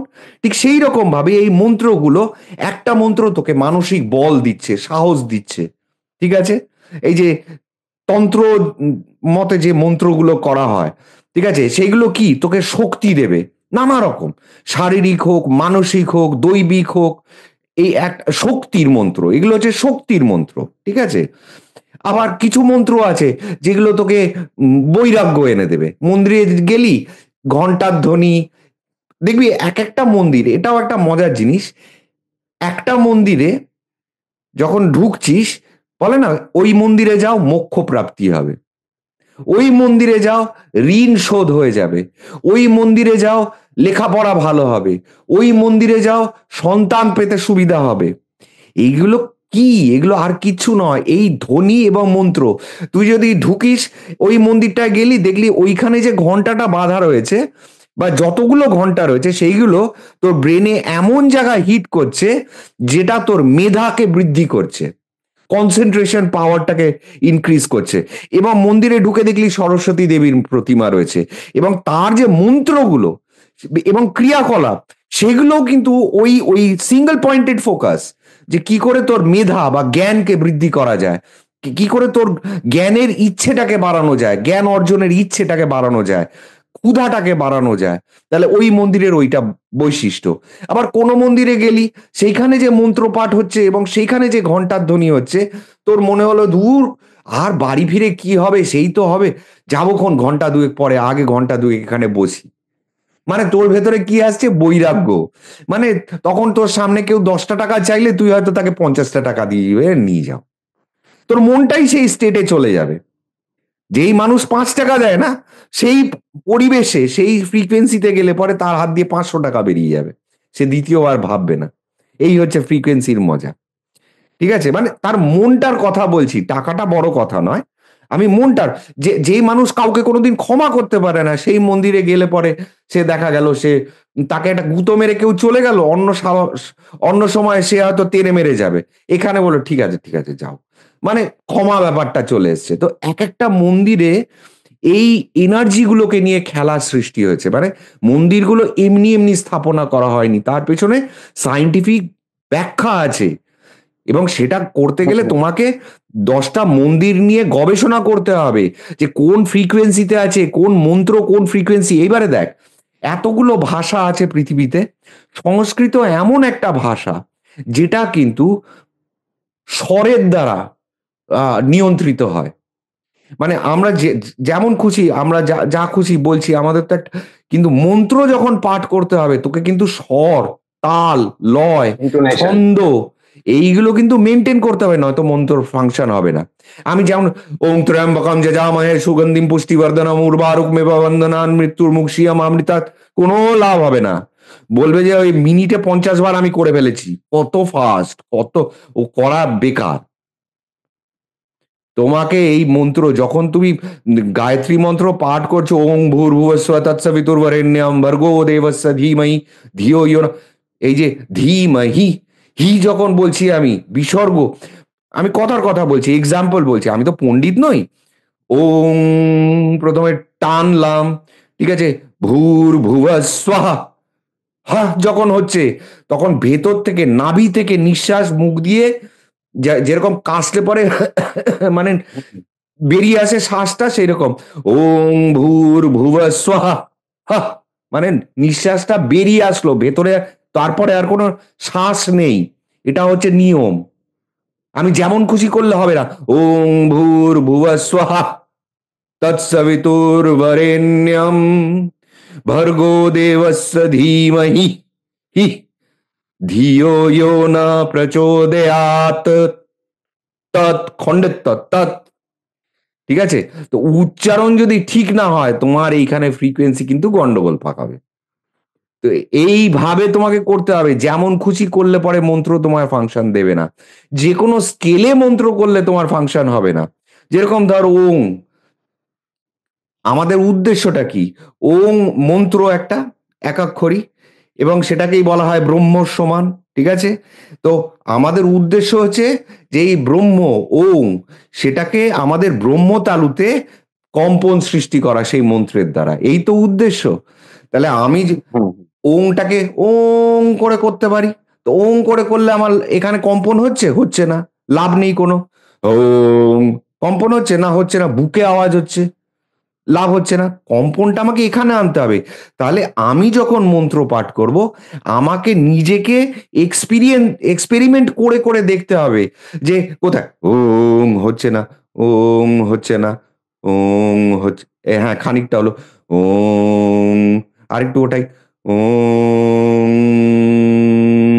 হ্যাঁ এই জায়গাটা কাঁপছে। এবারে আমার এই ফ্রিকোয়েন্সিটা ম্যাচ করে গেল। এইবারে কি করতে হবে? আমাকে এই জায়গাটায় ধরে রাখতে হবে, স্থিতি আনতে হবে। ঠিক আছে? এই ধারণা, ধ্যান, বলেছিলাম না অষ্টাঙ্গ যোগ, যে কি আছে? ধারণা, ধ্যান, তারপর হচ্ছে সমাধি। তাহলে ধারণা, ধারণ করতে হবে এই জায়গায়, মানে সমাধি আমি না সমানা? সমাধি, ধ্যান, ধারণা, তারপরে সমাধি। ধারণা, ও ধ্যান, সমাধি, ধ্যানের পরে সমাধি আসে। তাহলে প্রথমে ধারণ না না, করতে আমি হবে। ভাবছি যে সমাধি না ওটা সমানা, ধ্যানা, তুমি না, যেটা বলছো। সমানা তো প্রাণার মধ্যে চলে আসলো। হ্যাঁ, প্রাণা প্রাণা, প্রাণা। অপানা, সমানা, হ্যাঁ ব্যানা, হ্যাঁ হ্যাঁ। উদানা, সেটা প্রাণবায়ুর মধ্যে চলে গেল, সেটা অন্য। এটা আমি অষ্টাঙ্গ যোগের কথা বলছি। তো এখানে শেষ তিনটে, এখানে প্রথমে আসছে হচ্ছে ধারণা, ধারণ, মানে আমাকে এই জায়গায় ধারণ করে রাখতে হবে। মানে আমি যখন করছি, আমি চোখ বন্ধ করে খালি এই জায়গার কম্পনটাকে অনুভব করছি, ব্যাস, কিচ্ছু ভাবছি না। ঠিক আছে? এটাকে ধারণ যখন করতে পারলাম, মন যখন ছিটকে যাচ্ছে না, কোথায় ছিটকাবে? থিটা ওয়েভে ছিটকে যাবে, বা আলফা ওয়েভে ছিটকে যাবে। আলফার পরে আসছে থিটা ওয়েভ, থিটা ওয়েভে আর ছিটকাবে না, কিন্তু আমিত্বটা রয়েছে। তো আমি বসে বসে বা বেশ ভাল লাগছে, আমি ভাইব্রেশনটা অনুভব করে যাচ্ছি আর মনে মনে ওং জোরে জোরে ওং করে যাচ্ছি। এবারে এটাকে বলছে ধারণা, মানে আমি ধারণ করলাম ব্যাপারটা, ধরে রাখলাম, স্থায়িত্ব আনলাম এই ধ্বনিটাতে। এবারে যখন দিনের পর দিন আমি এটা প্র্যাকটিস করে যাব, তখন কি হবে, ওং মন্ত্রের যে আকৃতিটা, যে মণ্ডলটা, যেই আলপনাটা যেটা এখানে দেখালাম, যে এই যে ইউটিউবে যেটা দেখাচ্ছে, যে রেজোনেন্স, হ্যাঁ। হ্যাঁ, রেজোনেন্সের মাধ্যমে যে এখানে যে আলপনাগুলো সৃষ্টি হচ্ছে, এই রকম একটা ওঙের যে আলপনা আছে, সেটা ছাপটা বসে যাবে আমাদের মাথার ভেতরে। ঠিক আছে? তখন কি আসবে আস্তে আস্তে, তারপরে বলা হয় অজপা জপ বলে না, বা অনাহত নাদ বলে না, মানে আমি আর মুখ দিয়ে গলা দিয়ে জপ করছি না, অজপা হয়ে গেছে। মানে তখন নিজে থেকেই আমার রোমে রোমে তখন জপ চলে যাচ্ছে, ধ্বনি চলছে ওং। আর তার থেকে কি হচ্ছে, অনাহত নাদ। এই যে নাদ, নাদ কাকে বলা হচ্ছে, ধ্বনিকেই নাদ বলা হচ্ছে। ঠিক আছে? তো অনাহত মানে যেটা খণ্ডিত করা যায় না, মানে যেটা থেমে থেমে হয় না, যেটা টানা হয়, এক টানা হয়। তাহলে সেই ওং ধ্বনিটা যখন এখানে টানা হতে থাকবে, শুচ্ছি, বসছি, খাচ্ছি, ঘুমাচ্ছি, সব সময় এখানে সেই নাদ হয়ে রয়েছে। তো এটা একদিন হবে না, যখন দিনের পর দিন ওং প্র্যাকটিস করে যাব, তখন কি হবে, এই জায়গাটায় স্থিতি আসবে। তখন এই ধারণ করলাম, ধারণের পরে তারপরে ধ্যান, স্থিতি যখন চলে আসলো, তখন তো ধ্যানে আমি ঢুকতে পারছি, তখন আর মাইন্ড ছিটকাচ্ছে না। তাহলে আলফা ওয়েভ মানে কি, মাইন্ড ছিটকাচ্ছে, আমি তাও জোর করে আবার মাইন্ডটাকে বসে আনছি, আবার ওং প্র্যাকটিস করছি। এই করতে করতে 2 বছর 3 বছর গেল।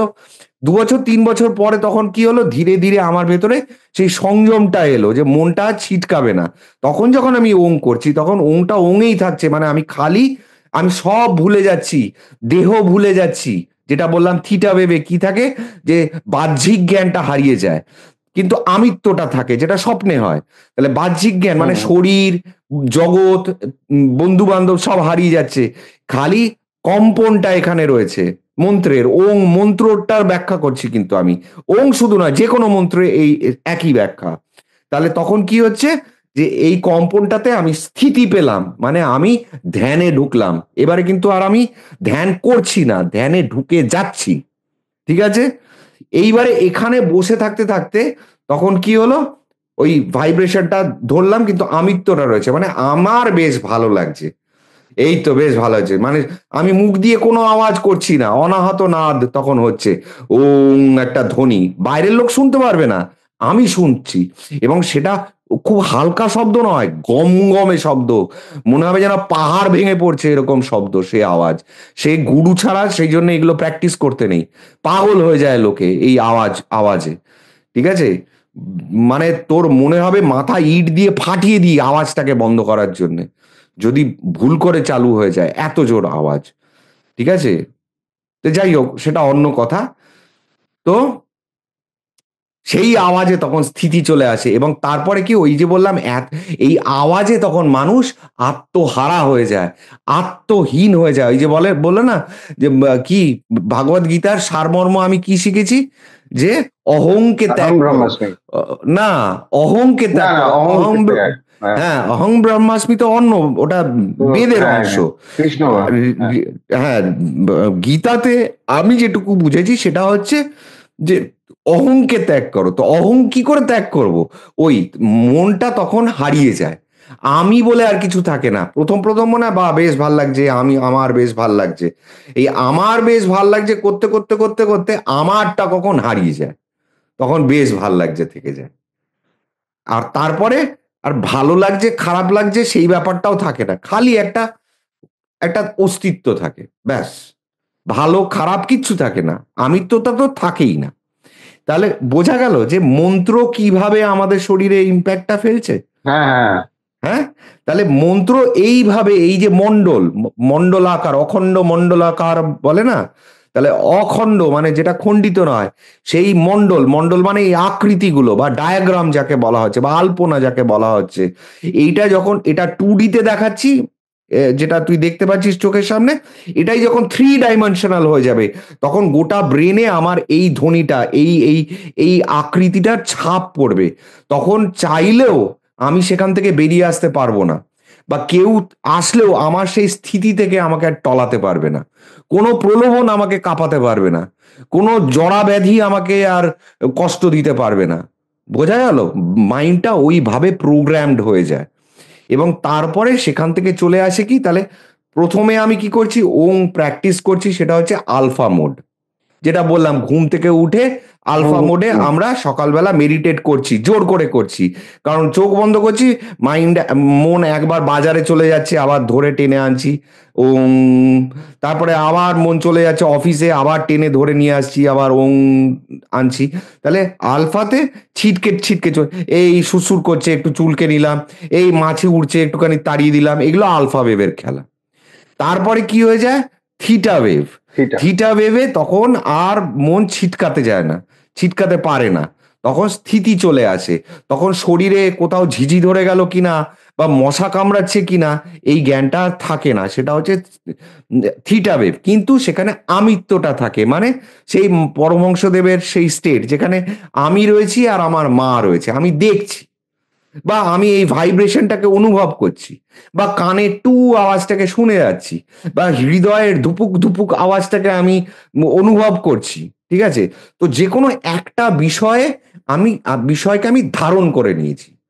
সেটা হরে কৃষ্ণ মন্ত্র হতে পারে, ঠিক আছে, সেটা ওং হতে পারে, সেটা শিবা শিবা শিবা শিবা হতে পারে, সেটা রেবা রেবা রেবা রেবা হতে পারে, ঠিক আছে, সেটা নর্মদেহার নর্মদেহার নর্মদেহার হতে পারে। যে কোনো একটা মন্ত্র বা একটা আমার গুরুর শ্রীচরণ, যে কোনো একটা জিনিসকে কেন্দ্র করে আমি সেখানে স্থায়িত্ব আনছি। সেটা যখন স্থিতি পেয়ে গেল, তখন সেটা হচ্ছে থিটা ব্রেন ওয়েভ। এই থিটা ব্রেন ওয়েভে আমিত্বটা থাকে। এই আমিত্বটা আস্তে আস্তে লোপ পেয়ে যায় হচ্ছে যখন আমি ডেল্টা ওয়েভে ঢুকে যাই সজ্ঞানে। ঘুমিয়ে ঘুমিয়ে নয়, ঘুমিয়ে ঘুমিয়ে তো আমরা রোজই ঢুকি, কিছু মনে থাকে আমাদের, কিছুই বুঝি না। সেই জন্য বলা হয় ধ্যান, তাতে ঘুমালে হবে না। তো আমাকে ধ্যানের মাধ্যমে জেগে জেগে ঢুকতে হবে, এবং সর্বস্ব ত্যাগ করে সেখানে ঢুকতে হবে। তো সেটা হচ্ছে ডেল্টা ওয়েভ। তাহলে মন্ত্রটা বুঝতে পারলি যে মন্ত্র কিভাবে আমাদের ব্রেনে এফেক্ট ফেলছে, এবং ঘন্টাটাও এইভাবে এফেক্ট ফেলছে। এক একটা ধ্বনি এক এক রকম ভাবে এফেক্ট ফেলে। যেরকম ধর আমাদের বাংলা যে কি বলে, বাংলা যে গান আছে, ক্লাসিক্যাল মিউজিক, ঠিক আছে, বাংলা কেন, আমাদের ইন্ডিয়ান ক্লাসিক্যাল মিউজিকই বল না, তাতে তো অনেক রাগ আছে। দেখবি এই রাগগুলো কিন্তু সব এক নয়। কোনোটা ভোরবেলা, তার জন্যই রয়েছে। কোনোটা দেখবি সকালবেলা, মানে 10টা, 9:30, 10টা, সেই সময়কার রাগ। কোনোটা দেখবি দুপুর 12টার সময়, সেই সময়কার রাগ। কোনোটা দেখবি বিকেল 4টে, সেই সময়ের জন্য একটা রাগ। কোনোটা দেখবি সন্ধ্যে 6টা থেকে 8টা, এই সময়ের একটা রাগ। আবার কোনোটা দেখবি রাত 12টা, সেই সময়ের একটা রাগ। তাহলে এই যে 24 ঘন্টার মধ্যে এক একটা টাইম, এই এই রাগগুলো, এগুলো তো ইয়ার্কি নয়। এগুলো তো মানে এগুলো তো এমনি হাসতে হাসতে বা মজা করতে করতে কেউ তৈরি করেনি। তারা বুঝেছে যে এই ফ্রিকোয়েন্সিতে সকালবেলা ভৈরব ভাল লাগে।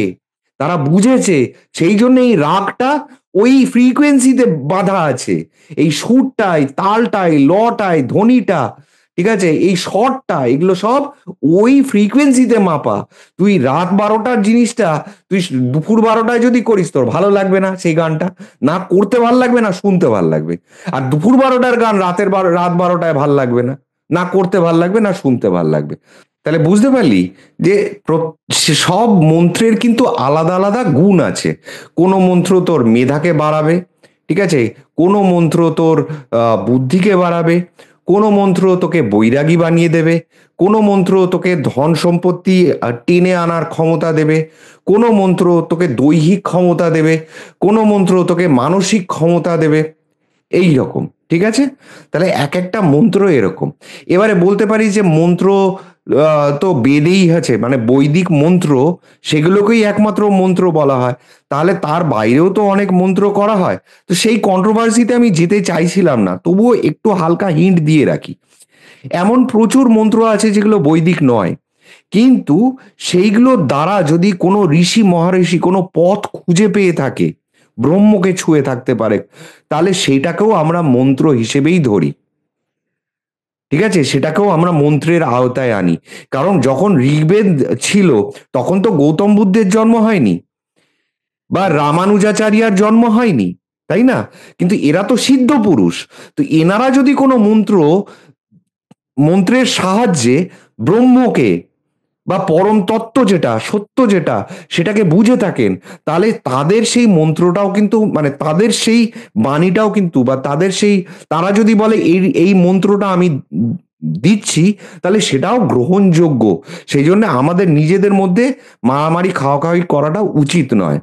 ঠিক আছে? যে কেন ভাগবত গীতায় হরে কৃষ্ণ কোথায় ঋগ্বেদে মন্ত্র আছে?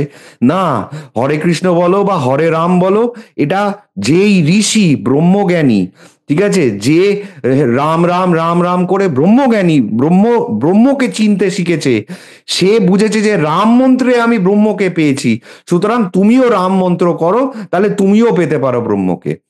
বলার উদ্দেশ্য তার সেটাই।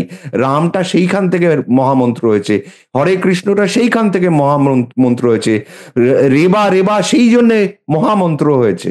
এই এক একটা মন্ত্রকেও আমরা গ্রহণ করতে পারি যদি কোনো ঋষি কোনো একটা স্পেসিফিক নাম বা মন্ত্র বা কোনো একটা কিছু দ্বারা, কোনো ধ্বনির দ্বারা যদি সিদ্ধি পেয়ে থাকে, ব্রহ্মকে চিনে থাকতে পারে, ব্রহ্মজ্ঞানী হয়ে থাকে, তাহলে তার দেওয়া কোনো নাম বা মন্ত্রকেও আমরা মন্ত্র বলে স্বীকার করতে পারি, তাতে কোনো অসুবিধা নেই। ঠিক আছে? সেটাও একটা পথ। তাহলে আমরা কি কি কভার করলাম? তাহলে ধ্বনি, মানে ঘন্টার ধ্বনি কিভাবে ইম্প্যাক্ট ফেলছে আমাদের ব্রেনে, যদি সেই ওই বললাম সাউন্ড থেরাপি যেরকম হয় সেই রকমই ঘন্টার থেরাপি। ঠিক আছে? মন্দিরগুলোও সেইভাবে ডিজাইন করা থাকে যাতে ধ্বনিটা আরো প্রলং হয়, যাতে ধ্বনিটা আরো লাউড হয়, সেইভাবে মন্দিরগুলো তৈরি করা হতো আগেকার দিনে। ঠিক আছে? মন্ত্র তো বলেই দিলাম। তাহলে মন্ত্র আর ঘন্টা এটুকু বোঝা গেল। যদি প্রশ্ন থাকে কমেন্টে লিখবেন দর্শক বন্ধুরা, আমি চেষ্টা করব আর ওই বিষয়ে যাওয়ার। আচ্ছা, এইবারে আসা যাক, কি বললাম? আহ পূর্বজন্ম। পূর্বজন্ম, আমরা তো বলে থাকি পূর্বজন্ম কাকে বলে। আমি দেখ, আমি ওই আগের জন্মে বিড়াল কুকুর মানুষ বা চোর ছ্যাঁচো ঋষি ডাকাত এসবে আমি বিশ্বাসী নই, কারণ তার কোনো প্রমাণ নেই, না শাস্ত্রগত, না বৈজ্ঞানিকভাবে, না যুক্তির দিয়ে, না দর্শন দিয়ে, কোনো জায়গাতে তুই পাবি না যে আমি, হ্যাঁ অনেক পুরাণে পাবি যে যোনি, পুরাণে যে কথাটা হয়েছে বিভিন্ন যোনি ভ্রমণ করে আসতে হয়, তো সেই ব্যাখ্যাটা অন্যদিন যাব। তুই যদি সবসময় খেতে ভালোবাসিস, তাহলে খেতে যেই প্রাণীটা ভালোবাসে সেই সেই সেই প্রাণী তুই তৈরি হবি। ঠিক আছে? তুই যদি সব সময় যদি মাংস খেতে পছন্দ করে থাকিস, তাহলে তোর গতিটা সেইখানেই হবে। কিন্তু এই গতি মানে তুই যে বাঘ হয়ে জন্মাবি তা নয়, মানসিক গতির কথা বলছে। আমি, আমার দর্শকরাই বুঝতে পারবে হয়তো যে আমি কি কথাটা বললাম এই মুহূর্তে। তো যাই হোক, এখানে পূর্বজন্ম কাকে বলা হচ্ছে? পূর্বজন্ম হচ্ছে যখন আমি আমার মায়ের গর্ভে ছিলাম, সেইটা হচ্ছে পূর্বজন্ম। এর আগের ভিডিওতে আমরা কি বলছিলাম? আদিতে অব্যক্ত, জীবনে ব্যক্ত, ঠিক আছে, আর তারপরে হচ্ছে মৃত্যুতে অব্যক্ত। তাহলে এই যে অব্যক্ত, আদিতে অব্যক্ত, এই আদিটা কোন স্টেটকে বোঝাচ্ছে, কোন সময়কালটাকে বোঝানো হচ্ছে? তুই ভাব, তোকে যদি আমি 9 ঘন্টা এক জায়গায় বসিয়ে রাখি, তোর কিরকম লাগবে? যে কোনো দর্শক বন্ধুকে বলছি, 9 ঘন্টা যদি এক জায়গায় বসিয়ে দিই, কিরম লাগবে? পারবে এক জায়গায়? না, সেখানে আমরা সম্ভব 9 মাস না। এক জায়গায় থেকেছি, আমরা সেইখানে 9 মাস এক জায়গায় থেকে এসেছি, এক রকম ভাবে, এক এনভায়রনমেন্টে, এক পরিস্থিতিতে কি করে থাকলাম? তাহলে এইটা হচ্ছে হুম, পূর্বজন্ম। ঠিক আছে? 9 মিনিট বসতে পারি না আমরা, সেখানে আমরা 9 মাস, মিনিট নয়, ঘন্টা নয়, দিন নয়, সপ্তাহ নয়, মাস। ভেবে দেখ। পূর্বজন্ম যেটা বলছিলাম, যে এই যে 9 মাস মাতৃগর্ভে রয়েছি, প্রথম দিন থেকেই তো মস্তিষ্কের ডেভেলপমেন্ট হয়ে যায় না। না, না। এটা বোধ হয় আফটার 4 উইকস আস্তে আস্তে ডেভেলপ করে, 4 সপ্তাহ না 8 সপ্তাহ, এরকম একটা ব্যাপার, আমি জানি না, ওই বিষয়টা আমার জানা নেই। কিন্তু ব্রেনটা যখন ডেভেলপ করে, তখন তাকে তো ফিটাস বলা হয়, গর্ভের যে সন্তান রয়েছে হুম, তাকে ফিটাস বলা হয়। সে কিন্তু শুনতে পায়, সে কিন্তু তখন থেকেই প্রোগ্রামড হতে আরম্ভ করে। এই যে লোকে বলে না যে আত্মা, আমি জানি না, কিভাবে লোকে আত্মাকে ডিফাইন করে? আত্মা সবসময় পরমাত্মার সাথে একত্রিত বোঝানো সম্ভব। পরমাত্মাকে ছাড়া আত্মাকে আইডেন্টিফাই করা সম্ভব নয়। বোঝাতে পারছি আমি কি বললাম? পরমাত্মাকে ছাড়া আত্মাকে এককভাবে বোঝানো ব্যাখ্যা করা সম্ভব নয়। যেখানে পরমাত্মা আসছে সেখানে আত্মা ঢুকবে, পরমাত্মা যেখানে নেই সেখানে আত্মাও নেই। তো এটা নিয়ে আর একদিন না হয় আলোচনা করা যাবে। তো আমি যেটা বলতে চাইছি সেটা হচ্ছে যে আমার এই যে দেখ, জন্মের পরে বিদ্যুৎ চমকালে আমরা ভয় পেয়ে যাই, পাই তো? কেন ভয় পাই? এই ব্যাপারটা আসছে কোথার থেকে? কে আমাকে শেখালো? এই ব্যাপারটা শিখেছি যখন আমি মাতৃগর্ভে ছিলাম। আমার মা ভয় পেয়েছিল এইরকম লাউড সাউন্ডে, ঝনঝন ঝনঝন মা কেঁপে উঠতো, বিদ্যুৎ চমকালো মা কেঁপে উঠলো, কেউ হঠাৎ করে পাশ থেকে জোরে চেঁচিয়ে উঠলো মা ভয় পেত। এই জিনিসটা আমার আমার যে শরীরের মাতৃগর্ভে যখন গঠন হচ্ছিল তখন এই উপাদানগুলো আমার ভেতরে ঢুকে গেছে। তাই আমি যখন ভূমিষ্ঠ হয়েছি তারপরে জোরে বাজ পড়লে পরে আমি তখন কুকিয়ে কেঁদে উঠি, কানের কাছে বাজি ফাটলে আমি তখন কেঁদে উঠি, নয়তো এমনি এমনি কাঁদি না। এটা আমার ভেতরে। এইবারে দেখ, এটা কি আমি মন গড়া কথা বললাম? যুব সমাজকে বোঝাচ্ছি। তাহলে এর উল্লেখ কিন্তু সায়েন্স বলছে যে না, ওইখানে কিন্তু ডেল্টা ওয়েভ প্রিভেল করে একটা বাচ্চার মাথায়। ওই যখন মগজটা সৃষ্টি হয়েছে মায়ের গর্ভে, তখন তার ভেতরে প্রধানত বা মূলত ডেল্টা ওয়েভ থাকে। কিন্তু সবসময় যে ডেল্টা ওয়েভ থাকছে তা নয়, সে থিটা আর ডেল্টা এই দুটোর মধ্যে ঘোরাফেরা করে, থিটা ডেল্টার বাইরেও যেতে চায় না। এবং যখনই এই ধরনের আওয়াজ হচ্ছে বা বাইরে থেকে ডিস্টার্ব হচ্ছে, তখন কিন্তু সেটা সেই বাচ্চাটার উপরে ইম্প্যাক্ট ফেলছে, এবং তখন দেখা যাচ্ছে তার ব্রেনের ফ্রিকোয়েন্সি কিন্তু পরিবর্তন হচ্ছে। কি মজার জিনিস! অবাক লাগে। এবারে দেখ, মহাভারত আজ থেকে কম করে হলো ৫,০০০ বছর আগে তো এটা সবাই মেনে নিয়েছে, ৫,৫০০ বছর আগে। তো সেখানে দেখ, অভিমন্যুর কথা মনে আছে তো? যে তোর হুম। মহাভারতের একটা ক্যারেক্টার, তোর চক্রব্যূহের মধ্যে ঢোকার রাস্তা জানতো। তো আমরা সবাই ভেবে এই গল্পটা মনে রেখেছি, কিন্তু একটা কি, একটা একটা রহস্য যেটা আমরা মনে রাখিনি বা বোঝার চেষ্টা করিনি মহাভারত পড়ার সময়, সেটা কি জানিস? সেটা হচ্ছে যে ও ঢোকার রাস্তাটা কখন শুনেছিল, কখন জানতে পেরেছিল যে কি করে ঢুকতে হয়? যখন সে আহ মাতৃগর্ভে ছিল। মাতৃগর্ভ মানে সে কে? তোর বল, জগন্নাথ, উম, বলরাম, জগন্নাথ, সুভদ্রার গর্ভে সুভদ্রা। যখন ছিল, অর্জুনের ছেলে, সুভদ্রার পেটে যখন ছিল, তখন তাকে, সুভদ্রাকে কৃষ্ণ বলছিল যে চক্রব্যূহে কি করে ঢুকতে হয়। তাহলে পেটে থাকা অবস্থায় অভিমন্যু সেটা শুনতে পেয়েছে, এবং মাঝখানে সুভদ্রা ঘুমিয়ে পড়েছে, এবং সুভদ্রা ঘুমিয়ে পড়েছে তাই অভিমন্যুরও আর শোনা হয়ে ওঠেনি। বোঝ ব্যাপারটা কি সুন্দর! তার মানে মার সাথে সন্তানের কিভাবে কানেকশন থাকছে। কানেক্ট, হ্যাঁ। ঠিক আছে? যে মা ঘুমিয়ে পড়লো কিন্তু অভিমন্যু শুনে ফেললো পুরো গল্পটা, তা কিন্তু হয়নি। এইগুলো এইগুলো ছোট্ট ছোট্ট জিনিস, এইগুলোকে নিয়ে আমাদের দেশে কেউ রিসার্চ করে না, না কেউ পয়সা খরচা করে, না কেউ গবেষণা করে, না কারোর গবেষণা করার ইচ্ছে আছে। আর এই জিনিসটাই যদি আজকে ইউএস, লন্ডন বা ব্রিটেনে হতো, তাহলে তারা এই নিয়ে কপিরাইট করে গোটা পৃথিবীতে একটা ঢাক ঢোল পিটিয়ে আমরা কি না কি আবিষ্কার করে ফেলেছি। অথচ এই ছোট্ট ছোট্ট রহস্যগুলো কত গোপন ভাবে ঢুকিয়ে দেওয়া রয়েছে আমাদের শাস্ত্রে। হ্যাঁ, তাহলে একটা বাচ্চা মাতৃগর্ভে শুনতে পায়। আর সেইখান থেকেই দেখ, যুব সমাজকে বলছি, যারা তার্কিক, যারা মানে না ধর্ম, তাদেরকে বলছি যে এই জন্য বলা হয় যে যখন উম, তুমি প্রেগনেন্ট, তখন তুমি ভালো সুন্দর গান শোনো, সুন্দর বস্ত্র ধারণ করো, মানে ভালো জামা কাপড় পরো, ভালো থাকো, ভালো খাও, ঠিক আছে, হাসি খুশি থাকো, পারলে একটু গীতা পাঠ করো, মানে ব্রেনটা যাতে ডেভেলপ করে। ঠিক আছে? সেই যখন মা এই জিনিসগুলো করছে, তখন সেটা ইম্প্যাক্টটা বাচ্চার ব্রেনের উপরেও পড়ছে, তার নিউরনস গুলোও ডেভেলপ করছে। তাহলে তখন একটু পড়াশোনা করো। এবার খুব সব পড়াশোনার তো কোনো সমাধান নেই।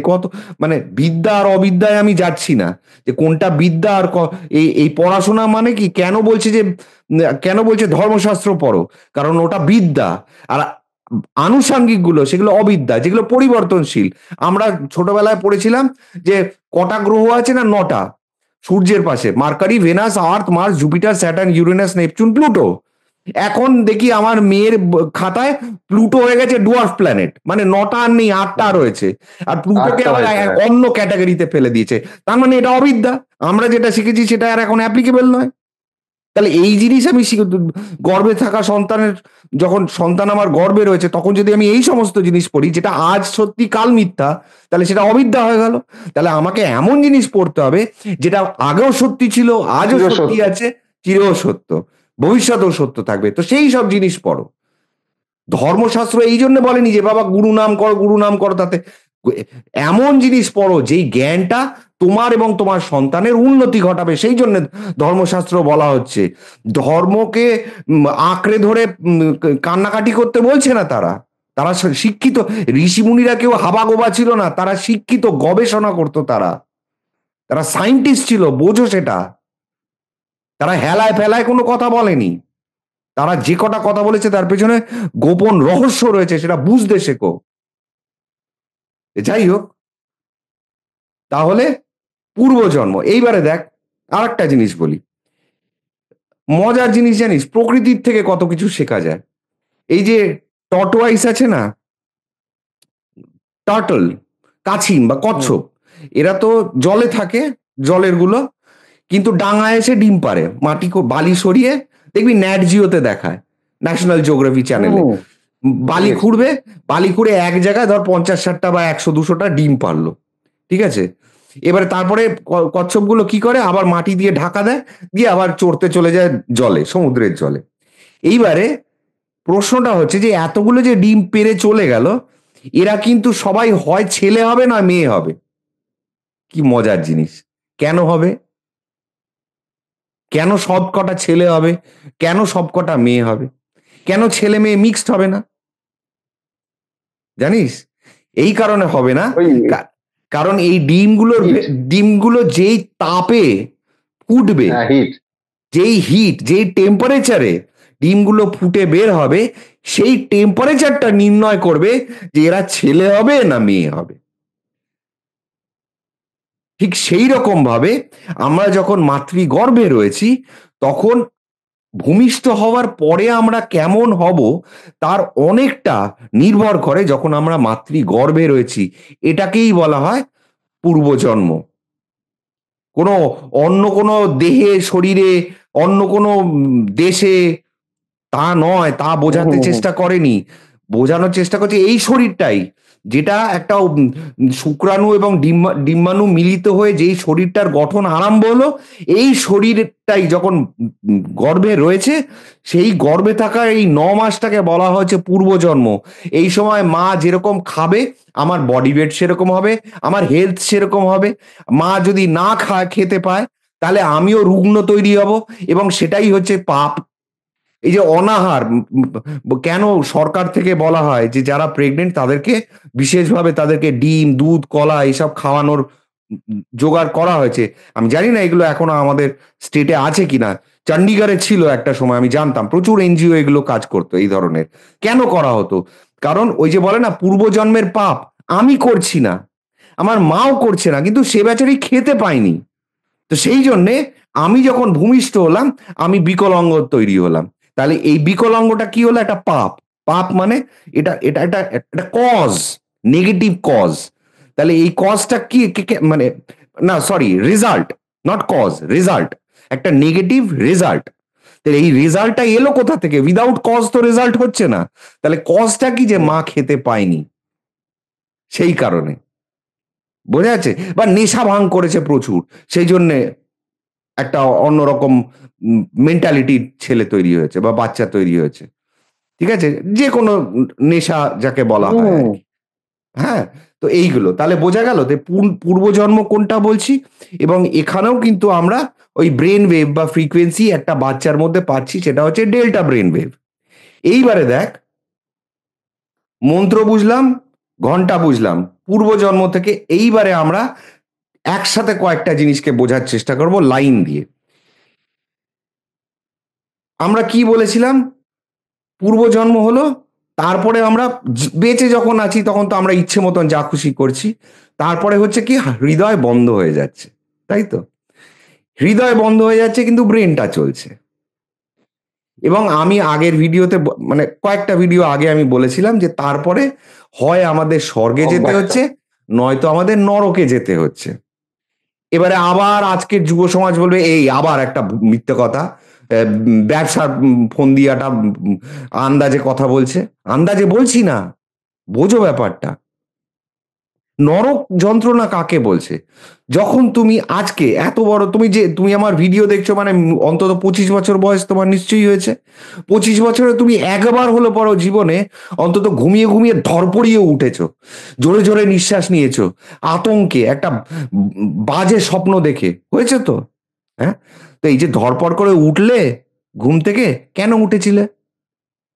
কারণ তোমার ব্রেন ওয়েভটা, যখন তুমি ঘুমোচ্ছিলে, ঘুমানোর সময় কি বলেছিলাম, দুটো ব্রেন ওয়েভ চলে মেইনলি, প্রধানত। থিটা সেটা আর কি? ডেল্টা। থিটা আর ডেল্টা। এইবারে ধর, থিটা আর ডেল্টা থেকে আমার শোয়ার কারণে হয়তো প্রপার অক্সিজেনটা আমার মাথায় সাপ্লাই হচ্ছে না।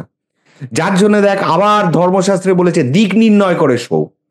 মানে কোন দিকে পা দেবে, কোন দিকে মাথা দেবে, সেই দিকটাও আমাদেরকে ঠিক করে দেওয়া হয়েছে। কেন? কারণ মাথা যদি ঢালুর দিকে থাকে, সেই ব্যাখ্যা আর একদিন করবো অন্য ভিডিওতে, কিন্তু মাথা যদি ঢালের দিকে থাকে তাহলে কি হবে, রক্তের চাপটা ব্রেনে সৃষ্টি হবে, এবং সেইখান থেকে কি হবে, তোমার এই থিটা ডেল্টা যে ব্রেন ওয়েভ দুটো, এটার বাইরে ও গামা ওয়েভে চলে যেতে পারে। বিটাতে যাবে না, ডাইরেক্ট চলে যাবে গামা। গামা মানে হাই ভোল্টেজ, হাই ফ্রিকোয়েন্সি। বা তুই আলফা ওয়েভের, থিটা ওয়েভে রয়েছিস, তোকে একটা কুকুর তাড়া করে, পাগলা কুকুর তাড়া করেছে। তো পাগলা কুকুরটা তাড়া করেছে, তুই দৌড়চ্ছিস। এবারে এই যে দৌড়চ্ছিস তুই, তোর কিন্তু শরীর তোর পড়ে আছে বিছানায়, কিন্তু এই যে মানসিক যে যন্ত্রণাটা হচ্ছে, এটা কি করছে, তোর আলফা ওয়েভটা, থিটা ওয়েভটাকে নিয়ে যাচ্ছে কোথায়, গামা ওয়েভে, গামাতে। একদম স্ট্রেট নিয়ে চলে গ্রেটার যাচ্ছে দ্যান 30 গামাতে। হার্টস। আর সেই জন্য তুই ঘামছিস, কারণ তাপটা বেড়ে যাচ্ছে। আমরা কেন ঘামি? ঘাম কিসের জন্য হয়? ঘামটা হচ্ছে আমাদের একটা মানে স্বাভাবিক প্রক্রিয়ায় শরীরকে ঠান্ডা করার উপায় হচ্ছে ঘাম। মানে এসি সিস্টেম, কুলিং সিস্টেম। তাহলে তাপ বাড়ছে বলে তো শরীরটা নিজেকে ঠান্ডা করার চেষ্টা করছে, সেই জন্য তো ঘামটা হচ্ছে। বোঝা গেল? তাহলে তুই দেখছিস যে ধরপড়িয়ে উঠেছিস, ঘেমে নিয়ে গেছিস, কেন ঘামলি তুই? তোকে তো কি সত্যিকারের পাগলা কুকুর তাড়া করেছিল? করেনি তো। তা তুই তুই তুই কি সত্যিকারের দৌড়চ্ছিলি, 5 কিলোমিটার দৌড়েছিস, তাহলে তুই ঘামলি কেন? ঘামলি এই কারণে, কারণ তুই দেহে সেটা ভোগ করছিস, শরীরে নয়। কিন্তু শরীরে সেটা রিফ্লেকশনটা আসছে। শরীরের কেমিক্যালস গুলো মনের দ্বারা চালিত হয়। তাই মনটা যখন তোর গামা ওয়েভে চলে গামা গেছে, ওয়েভে। মানে তুই ছুটছিস, মানে শরীর, তোর শরীর ভাবছে যে তুই অনেক পরিশ্রম করছিস, এবং সেই জন্য সে তোকে ঠান্ডা করার জন্য, এবং সত্যি সত্যি তোর এখানে গামা ওয়েভ চলছে। তাহলে গামা ওয়েভে কি বলেছিলাম, রাগ বেড়ে যায়, অ্যাজিটেশন বেড়ে যায়, অ্যাংজাইটি থেকে তৈরি হয়। তার মানে এখানে হিট তৈরি হচ্ছে। তো এই যে হিটটা তৈরি হলো, এর জন্য কি হচ্ছে, তুই ঘেমে গেলি। এইটা একটা বাজে স্বপ্ন। এবারে তুই ঘেমে নে উঠে পড়লি কেন? কারণ একটা পর্যায়ের পরে তুই যখন, তোর যখন হাড়টা ধুকপুক ধুকপুক করছে, স্বাভাবিক রয়েছে দেহ, তখন ওঠার একটা সুযোগ থাকে। কারণ তখন কি হয়, ইলেকট্রিক্যাল ইম্পালস গুলো এত ফ্ল্যাশ মারে, মানে যেরকম বিদ্যুৎ চমকায়, ওই রকম বিদ্যুৎ চমকানোর মতন আমাদের ব্রেনের ভেতরও ঘটে, বিদ্যুৎ চমকানোর মতন, যেটা আমাদের জাগিয়ে তোলার চেষ্টা করে। তো যখন এই বিদ্যুৎ চমকায়, তখন আমরা জেগে উঠি ধরপড় করে। তাহলে এইবারে বল যে এই যে অভিজ্ঞতাটা, এটা আমি সাইন্টিফিক ব্যাখ্যায় বোঝালাম তো, যে এটা একটা নরক যন্ত্রণা, যে তুই কষ্ট পেলি, তুই ঘেমে গেলি, তোর ব্রেনের তাপ বেড়ে গেল, সেই জন্য তুই ঘামলি, এবং ব্রেনে মেপে দেখা গেল কি, যে না ওখানে কি ওয়েভ চলছে, না গামা ওয়েভ চলছে, গামা ওয়েভ। গামা ওয়েভ উৎপন্ন হয়েছে। খুব স্বাভাবিক, বুঝে গেল সবাই আজকের যুব সমাজ। এইবারে প্রশ্ন হচ্ছে, যখন আমরা আমাদের হৃদয় থেমে গেছে এবং ব্রেনটা তখনও চলছে। চলছে কেন, কিভাবে চলে, এটা অন্য ভিডিওতে বলা আছে। একটু প্লেলিস্টে গিয়ে খুঁজে দেখতে হবে। তো ব্রেনটা চলছে। তাহলে ব্রেনটা যখন চলছে আর তখন যদি আমি ভয় পেয়ে যাই যে এ কি, আমি হাত কোথায় আমার, পা কোথায় আমার, আমি কেন দেখতে পাচ্ছি না, আমি কেন কথা বলতে পারছি না, তো কি হবে? তখন কি ওয়েভের সৃষ্টি হবে এখানে? Anxiety. Anxiety is equals to কি wave? Gamma wave. Gamma wave. তাহলে যখন তোর গামা ওয়েভ সৃষ্টি হবে তখন তোর বিরক্তিটা বাড়বে, অ্যাজিটেশনটা বাড়বে। শরীর তো তোর নিষ্ক্রিয় হয়ে গেছে, কারণ হার্ট বন্ধ হয়ে গেছে, লাংস বন্ধ হয়ে গেছে, সেন্সারি অর্গানস বন্ধ হয়ে গেছে, ব্লাড ফ্লো খতম হয়ে গেছে। তাহলে কিন্তু অ্যাজিটেশনটা, ক্রিয়াটা, মস্তিষ্কের যে এই যে ব্রেন ওয়েভটা, এটা তো কাজ করছে, এটা তো মাপা যাচ্ছে সাইন্টিফিক্যালি, এবং সেখানে দেখা যাচ্ছে যে গামা ওয়েভ চলছে। মানে তুই আটকে গেছিস ভয়ে, তুই একটা দুঃস্বপ্নের মধ্যে আটকে গেছিস। এবং স্বপ্ন কি হয়, এর আগে আমি বলেছিলাম যে স্বপ্ন সময় কালের ঊর্ধ্বে চলে যায়। এই সময় নর্মাল যখন আমরা ঘুমাই তখনও সেটা সময় এবং সময়ের ঊর্ধ্বে চলে যায়, আমরা হ্যাঁ, সময়ের হিসেব পাই না। মৃত্যুর সময় সেটা তো আরো ভিভিড হয়ে যায়, যেহেতু প্রচুর কেমিক্যাল, সেটা অন্য ভিডিওয়ে বলা আছে এইসব বিষয়গুলো। তো কি হয় যে তখন সময় ঊর্ধ্বে আমরা চলে যাই। তাহলে সেই জন্যে এই যে গামা ওয়েভটা, যেটা আমাদের ব্রেনে তাপের সৃষ্টি করছে, যেখান থেকে অনেকে দেখবি নিয়ার ডেথ এক্সপিরিয়েন্স করে যারা ফিরে আসে, কেউ বলে আমি যেন ঠান্ডায় ঠকঠক করে কাঁপছিলাম, কেউ বলে আমি যেন আগুনে জ্বলে পড়ে, এই যে তেলে ভাজা, নরকে গরম তেলে ভাজা হবে, ওই গরমটা সৃষ্টিটা অনুভূতিটা আসছে কোথার থেকে? এই যে তেলে ভাজা হবে, কেউ তো লিখেছে, এটা তো কারোর তো মুখ থেকে বলেছে, কেউ তো বলেনি সেদ্ধ করা হবে, বলেছে তেলে ভাজা হবে। ইয়ার্কি মেরেই বলেছে আমি ধরে নিলাম, কিন্তু এই যে ব্যাখ্যাটা কারোর না কারোর মাথা থেকে তো এসছে।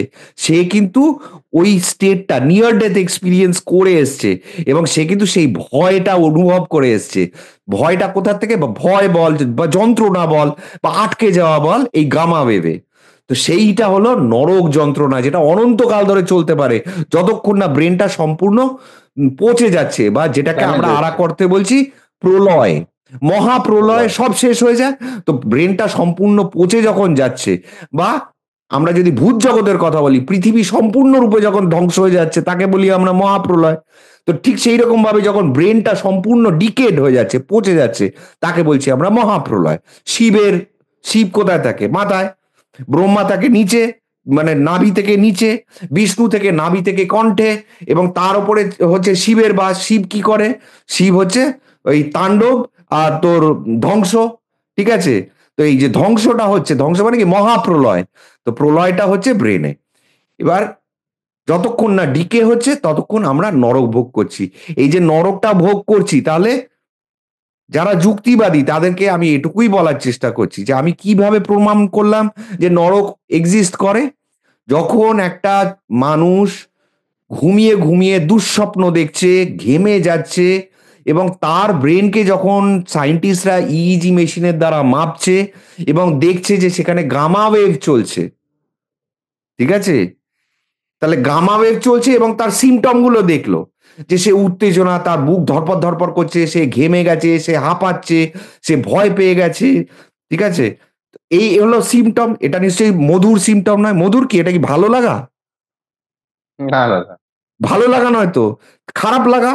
দুটোর একটা তো হবে, তো খারাপ লাগা। তাহলে গামা ওয়েভের এই সিমটমটা ঘুমিয়ে যখন হচ্ছে, সেটা রিলেট করছি যখন আমি একটা খারাপ লাগা থেকে। তাহলে মৃত্যুর পরে যখন আমি পড়ছি যে ওর ব্রেনে গামা ওয়েভ চলছে, তাহলে আমি বাইরে থেকে ডাক্তার হিসেবে দেখে কি বলবো? ও নরক যন্ত্রণা ভোগ করছে, কিন্তু সেখান থেকে বেচারা উঠতে পারছে না আর জেগে। একেই বলছে নরক।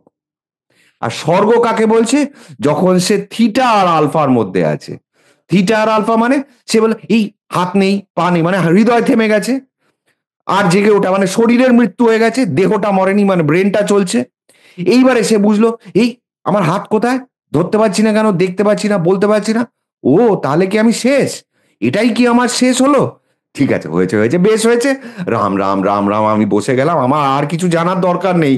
ওই রজতদা বলেছিল এখন আমাকে খালি করতে হবে কি, বসে আমি রাম রাম রাম রাম রাম রাম রাম রাম করব। 9 মাস ধরে যেভাবে ছিলাম আত্মকে ভুলে, সেইভাবে আমি আত্মকে ভোলার চেষ্টা করব। তাহলে যদি ভুলে গেলাম তাহলে হয়ে গেলাম ডেল্টা ওয়েভে, যেটাকে বলা হচ্ছে মোক্ষ, মানে আত্মহীন, যেখানে আত্ম মানে আমি বলে আর কেউ থাকছে না, সেটাকে বলা হচ্ছে মোক্ষ প্রাপ্তি। তাড়াতাড়ি বলছি, কয়েকবার হয়তো শুনে শুনে দেখতে হবে কি বলছি। তাহলে যখন ডেল্টা ওয়েভে যেই বুঝে গেলাম যে ও এই শেষ হয়ে গেলাম, এবারে আমি যদি সাধক হয়ে থাকি, আমি সঙ্গে সঙ্গে কি করব, আমি সঙ্গে সঙ্গে সেই প্যাটার্নটায় ঢুকবো, যেটা আমাকে ডেল্টা ওয়েভের প্যাটার্ন, যেটা আমি প্র্যাকটিস করে এসেছি জীবিত অবস্থায়, এবং সেইটাকে যেই ধরে ফেললাম, তখন কি হলাম, আমার আত্মহারা হয়ে গেলাম, মানে আত্ম বলে আর কিছু থাকলো না, ব্রহ্মের সাথে আমি লীন হয়ে গেলাম। ব্রহ্ম কি নিরাকার, তাহলে সেই নিরাকারে আমি লীন হয়ে গেলাম, মানে আমারও কোনো আর আকার থাকলো না। আমি নেই মানে আমার আকার নেই, ডিপ ডিপ স্লিপ যেটা হচ্ছে, তাহলে সেটা হুম হচ্ছে হুম। Delta wave. তাহলে মোক্ষ বুঝলাম, নরক বুঝলাম, স্বর্গ কোনটা, স্বর্গ হচ্ছে থিটা আর আলফা। এবার আমি ডেল্টা ওয়েভে ঢুকতে পারলাম না, কিন্তু আমি তপস্যা করিনি, কিন্তু আমি সারা জীবন রাম রাম রাম রাম খুব ভালোবেসে, রামকে ভালোবেসে করেছি। এবারে এর অনেক ফাঁক ফোকর আছে, ফাঁদ আছে অনেক, সেগুলো অন্য সময় বলা যেতে পারে। কিন্তু যাই হোক, গোদা বাংলা ভাষায় আমি সারা জীবন ধরে রাম রাম রাম রাম করে এসেছি, এবং আমি মন দিয়ে করেছি, মন আর কোনো চিন্তা রাখিনি, ঢুকতে দিইনি। যদি চিন্তা ঢুকতে দিই তাহলে মুখে না রাম নাম করেছি, কিন্তু চিন্তা ঘুরেছে, তাহলে সেই নরক যন্ত্রণায় ঢুকতে হবে। যদি আমি ধার্মিক ভাবে রামকে আমি ডেকে থাকি, রামকে এখানে ধরে রাখতে পারি, বা কৃষ্ণকে আমি ধারণ করে রেখে থাকি জীবিত অবস্থায়, তাহলে যেই আমি বুঝলাম যে এই আমি শেষ হয়ে গেলাম, তাহলে তখন কি হবে, আমি রামের স্থিতি চলে যাব, রামকে ধরবো, ধারণ করব। এবং তখন কি হবে, আমি তো ভুলে গেলাম ভোগ নেই। আমি মানেই আমার ভোগ আছে, ব্যথা আছে, যন্ত্রণা আছে, কি করব, প্ল্যানিং, হ্যাঁ হুম প্ল্যানিং। হুম হুম। আর একটা কথা, স্বপ্নে তুই কোনোদিন প্ল্যানিং করতে পারবি না, কোনো প্ল্যানিং খাটে না। তা মৃত্যুর পরেও কোনো প্ল্যানিং, তো সেখানে খালি ভোগ থাকে, সেখানে কোনো, তাহলে নরক যন্ত্রণা হলে পরেও কোনো প্ল্যানিং থাকে না। কিন্তু যে প্র্যাকটিশনার, সেও প্ল্যানিং করতে পারে না, কিন্তু তার ধাত, এই যে চৈতন্য অনেকে বলে না, চৈতন্যটা হচ্ছে ধাত। ধাত মানে বুঝতে পেরেছিস, নেচার, যার যেটা নেচার। তাহলে আমি সারা জীবন লাস্ট 25 বছর ধরে রাম রাম রাম রাম করেছি, মানে ওটা আমার নেচার হয়ে গেছে, অজপা জপে পরিণত হয়ে গেছে। সুতরাং আমি যেই ওই পরিস্থিতিতে গেলাম, আমি রামের স্থিতি পেতে চেষ্টা করলাম। এবং আর রাম নামে যদি, বা কৃষ্ণ নামে, বা রেবা নামে, বা কালী মন্ত্রে যদি আমি স্থিতি পেয়ে গেলাম, তাহলে কি হবে, আমি থিটা আর আলফায় ঘুরতে থাকবো, যতক্ষণ না আমার ব্রেনটা পচে যাচ্ছে। তাহলে এটাকে বলা হচ্ছে স্বর্গভোগ। যে আমি গামায় যেতে দিলাম না ব্রেন ওয়েভটা, আমি কোথায় ঘুরলাম, ব্রেনটাকে ঠান্ডা রাখলাম, বুঝলাম যে আমি শেষ হয়ে যাচ্ছি, কিন্তু আমার তো আর কোনো মোহ নেই, আমার তো আর কোনো চাহিদা নেই, আমার তো আর কোনো চিন্তা নেই, আমার তো আর কোনো মায়া নেই।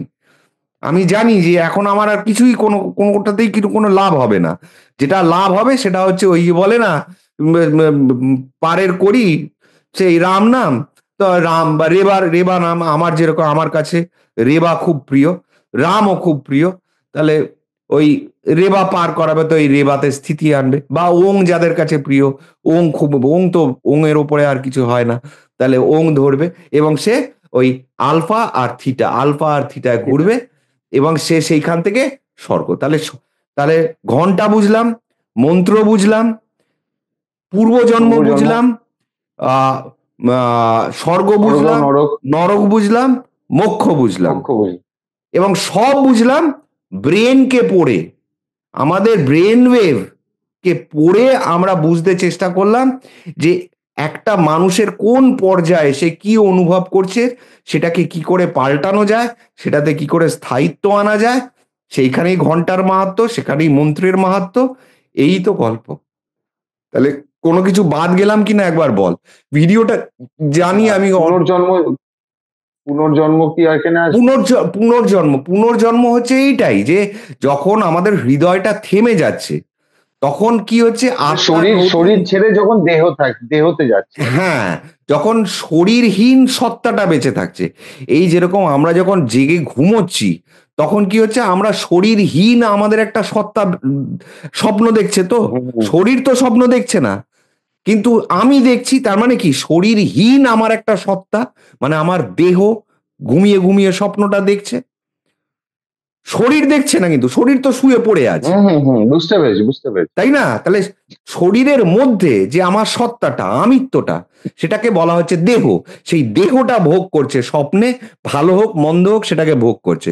তাহলে মৃত্যুর পরে যখন আমাদের হার্টটা বন্ধ হচ্ছে, আমি আগেও বলেছি যে এইখান থেকে আমাদের যে যাত্রাটা আরম্ভ হলো, পুনর্জন্মটা যে শুরু। আমাদের ঘড়িতে সেটা হয়তো 5 মিনিট, কিন্তু দ্য ডাইং ব্রেন, যেই ব্রেনটা মৃত্যুমুখী, যেটা পচন আরম্ভ হয়ে গেছে, সেটার কাছে কিন্তু বিয়ন্ড সেটা time and space. Beyond time and space হয়ে যেতে পারে। ঠিক আছে? তাহলে এই, এবারে এগুলো হচ্ছে সব স্বাভাবিক মৃত্যুর ক্ষেত্রে, অ্যাক্সিডেন্টাল ডেথ, তারপর cerebral stroke, brain haemorrhage, brain injury, ওই জটিল বিষয়ে আমি যাচ্ছি না, কারণ ওইগুলো তো লিমিটলেস। মানে পারমুটেশন কম্বিনেশন করতে গেলে ওটা তো লিমিটলেস চলে যাবে। আমি বলছি স্বাভাবিক। কেন স্বাভাবিক? কারণ আগেকার ঋষি মুনিরা সেই জন্য যোগাসন করতো, যাতে মৃত্যুটা স্বাভাবিক হয়, স্বাভাবিকভাবে হয়। যে স্বেচ্ছা মৃত্যু একটা সময় ছিল, যে আমি নিজে নিজের মৃত্যুকে বরণ করব, মানে আঘাত দিয়ে নয়, ডেল্টা ওয়েভে সমাধি মানে প্রথমে ধ্যান, তারপরে সবিকল্প সমাধি, তারপরে নির্বিকল্প তারপর সমাধি, নির্বিকল্প সমাধি। তারপরে মহাসমাধি। মানে ওখান থেকে আমি আর বেরিয়ে আসবো না, বেরিয়ে আসার পথটাকেও বন্ধ করে দেবো। সেগুলো অন্য টেকনিক আছে, আমারও জানা নেই সেই টেকনিক কাকে বলে। হ্যাঁ, তাহলে এই ঠিক আছে, এই অবধি থাক। ভিডিওটা অনেক বড় হলো, যদিও হ্যাঁ কিন্তু হ্যাঁ, কিন্তু খুবই ইনফরমেটিভ এবং খুবই ইন্টারেস্টিং। একটু একটু করে শুনলেও যদি পুরোটা শোনা যায় তাহলেই মজাটা লাগবে। কারণ সত্যি এটা মানে এমন একটা বিষয় যেটা আজকের দিনে দাঁড়িয়ে, আজকের যুগে, যেটা তুমি বললে ইউথ, মানে এতদূর অব্দি ভাবতেও পারে না, এতদূর অব্দি ভাবতে চায়ও না। প্লাস আইডিয়ার বাইরে, মানে এই যে জিনিসটা এত বছর আগে, এত বই যে বললে হাজার হাজার হাজার হাজার বছর আগে যারা করে গেছেন, দেখিয়ে গেছেন পথ, হ্যাঁ, আজকে সেটা মানে মানে আমরা সায়েন্স আজকের দিনে সেটাকে প্রমাণ করছে, হ্যাঁ, যেটা ওরা লাখ হাজার হাজার বছর আগে অলরেডি দেখিয়ে দিয়ে গেছে। ভালোই হয়েছে, ঠিক। ভালো হয়েছে আমাদের পক্ষে। এই সায়েন্স আজকে দেখাচ্ছে বলে তো প্রমাণ করতে পারছি যে সেই হুম। কথার অর্থটা কি, নয়তো তো বোঝাতে পারতাম না, কেউ পারতো না বোঝাতে। আজকে সায়েন্স ব্রেন ওয়েভ আবিষ্কার করেছে, ইইজি মেশিন আবিষ্কার করেছে বলে তো বোঝাতে পারছি, ব্যাখ্যাটা দিতে হুম। পারছি যে ঋষিরা ভুল নয়, ঠিকই তাই না? ঠিক। খালি অনুরোধ একটাই, যে আপনাদের মধ্যে যদি কেউ ডাক্তার থাকেন, একজন বাংলাদেশ থেকে একজন ডাক্তারবাবু আমাকে হুম। লিখেছিলেন, ভালো লেগেছে। তো আপনারা যদি কেউ ডাক্তার হয়ে থাকেন, আমি যে কথাগুলো বললাম, স্পেশালি স্পেশালি নিউরো হ্যাঁ, যদি কেউ হয়ে থাকেন তাহলে আরো বেশি ভালো বুঝতে পারবে। তাহলে না, আমি তাদেরকে বোঝাবার স্পর্ধা আমার নেই। না না, বুঝতে তারা, পারছি, মানে মানে হ্যাঁ, মানে তারা আমাদের যদি আমাকে, আলোচনাটা সব ভালো লাগবে। হ্যাঁ, ভালো লাগবে। আমার আমার উদ্দেশ্যটা তাদেরকে এটাই বলার, যে আপনারা যদি ভুল খুঁজে পান, তাহলে অবশ্যই আমাকে একটু কমেন্টে জানাবেন। আপনারা যদি কেউ ডাক্তার থাকেন, যদি যেগুলো যতটুকু বললাম, যদি ভুল খুঁজে পান, তাহলে আমাকে একটু শুধরে দেবেন, কমেন্টে লিখবেন, আমি শুধরে নেব। হ্যাঁ, কিন্তু আমার মনে হয় না আমি ভুল বলেছি, কারণ এটা ওই যে বললাম, এটা শুধু বই পড়া জ্ঞান নয়। বই পড়ে তো এই এই ধরনের ইউটিউব ভিডিও কোথাও পাবি না, আলাদা আলাদা পাবি, মন্ত্র আলাদা পাবি, ঘন্টার ব্যাখ্যা হুম। আলাদা পাবি, ব্রেন ওয়েভের ব্যাখ্যা আলাদা পাবি, সাউন্ড অ্যান্ড রেজোনেন্স আলাদা ভিডিও আছে, কিন্তু দেখ সব আমরা কটাকে কম্বাইন করে এক জায়গায় আনা, এরম ভিডিও পাবি না। এটা অনুভূতি কিছুটা হয়েছে বলে বোঝাতে পারছি সবাইকে, তো ভুল যাই নয়। হোক, আমরা এখন কেটে যেতে পারি, যে কোনো সময় কেটে যেতে ঠিক আছে, পারে। টাটা টাটা টাটা তো আজ টাটা। এটা ওই অবধি থাক, ঠিক আছে। Please tata. সাবস্ক্রাইব করবেন। টাটা। টাটা।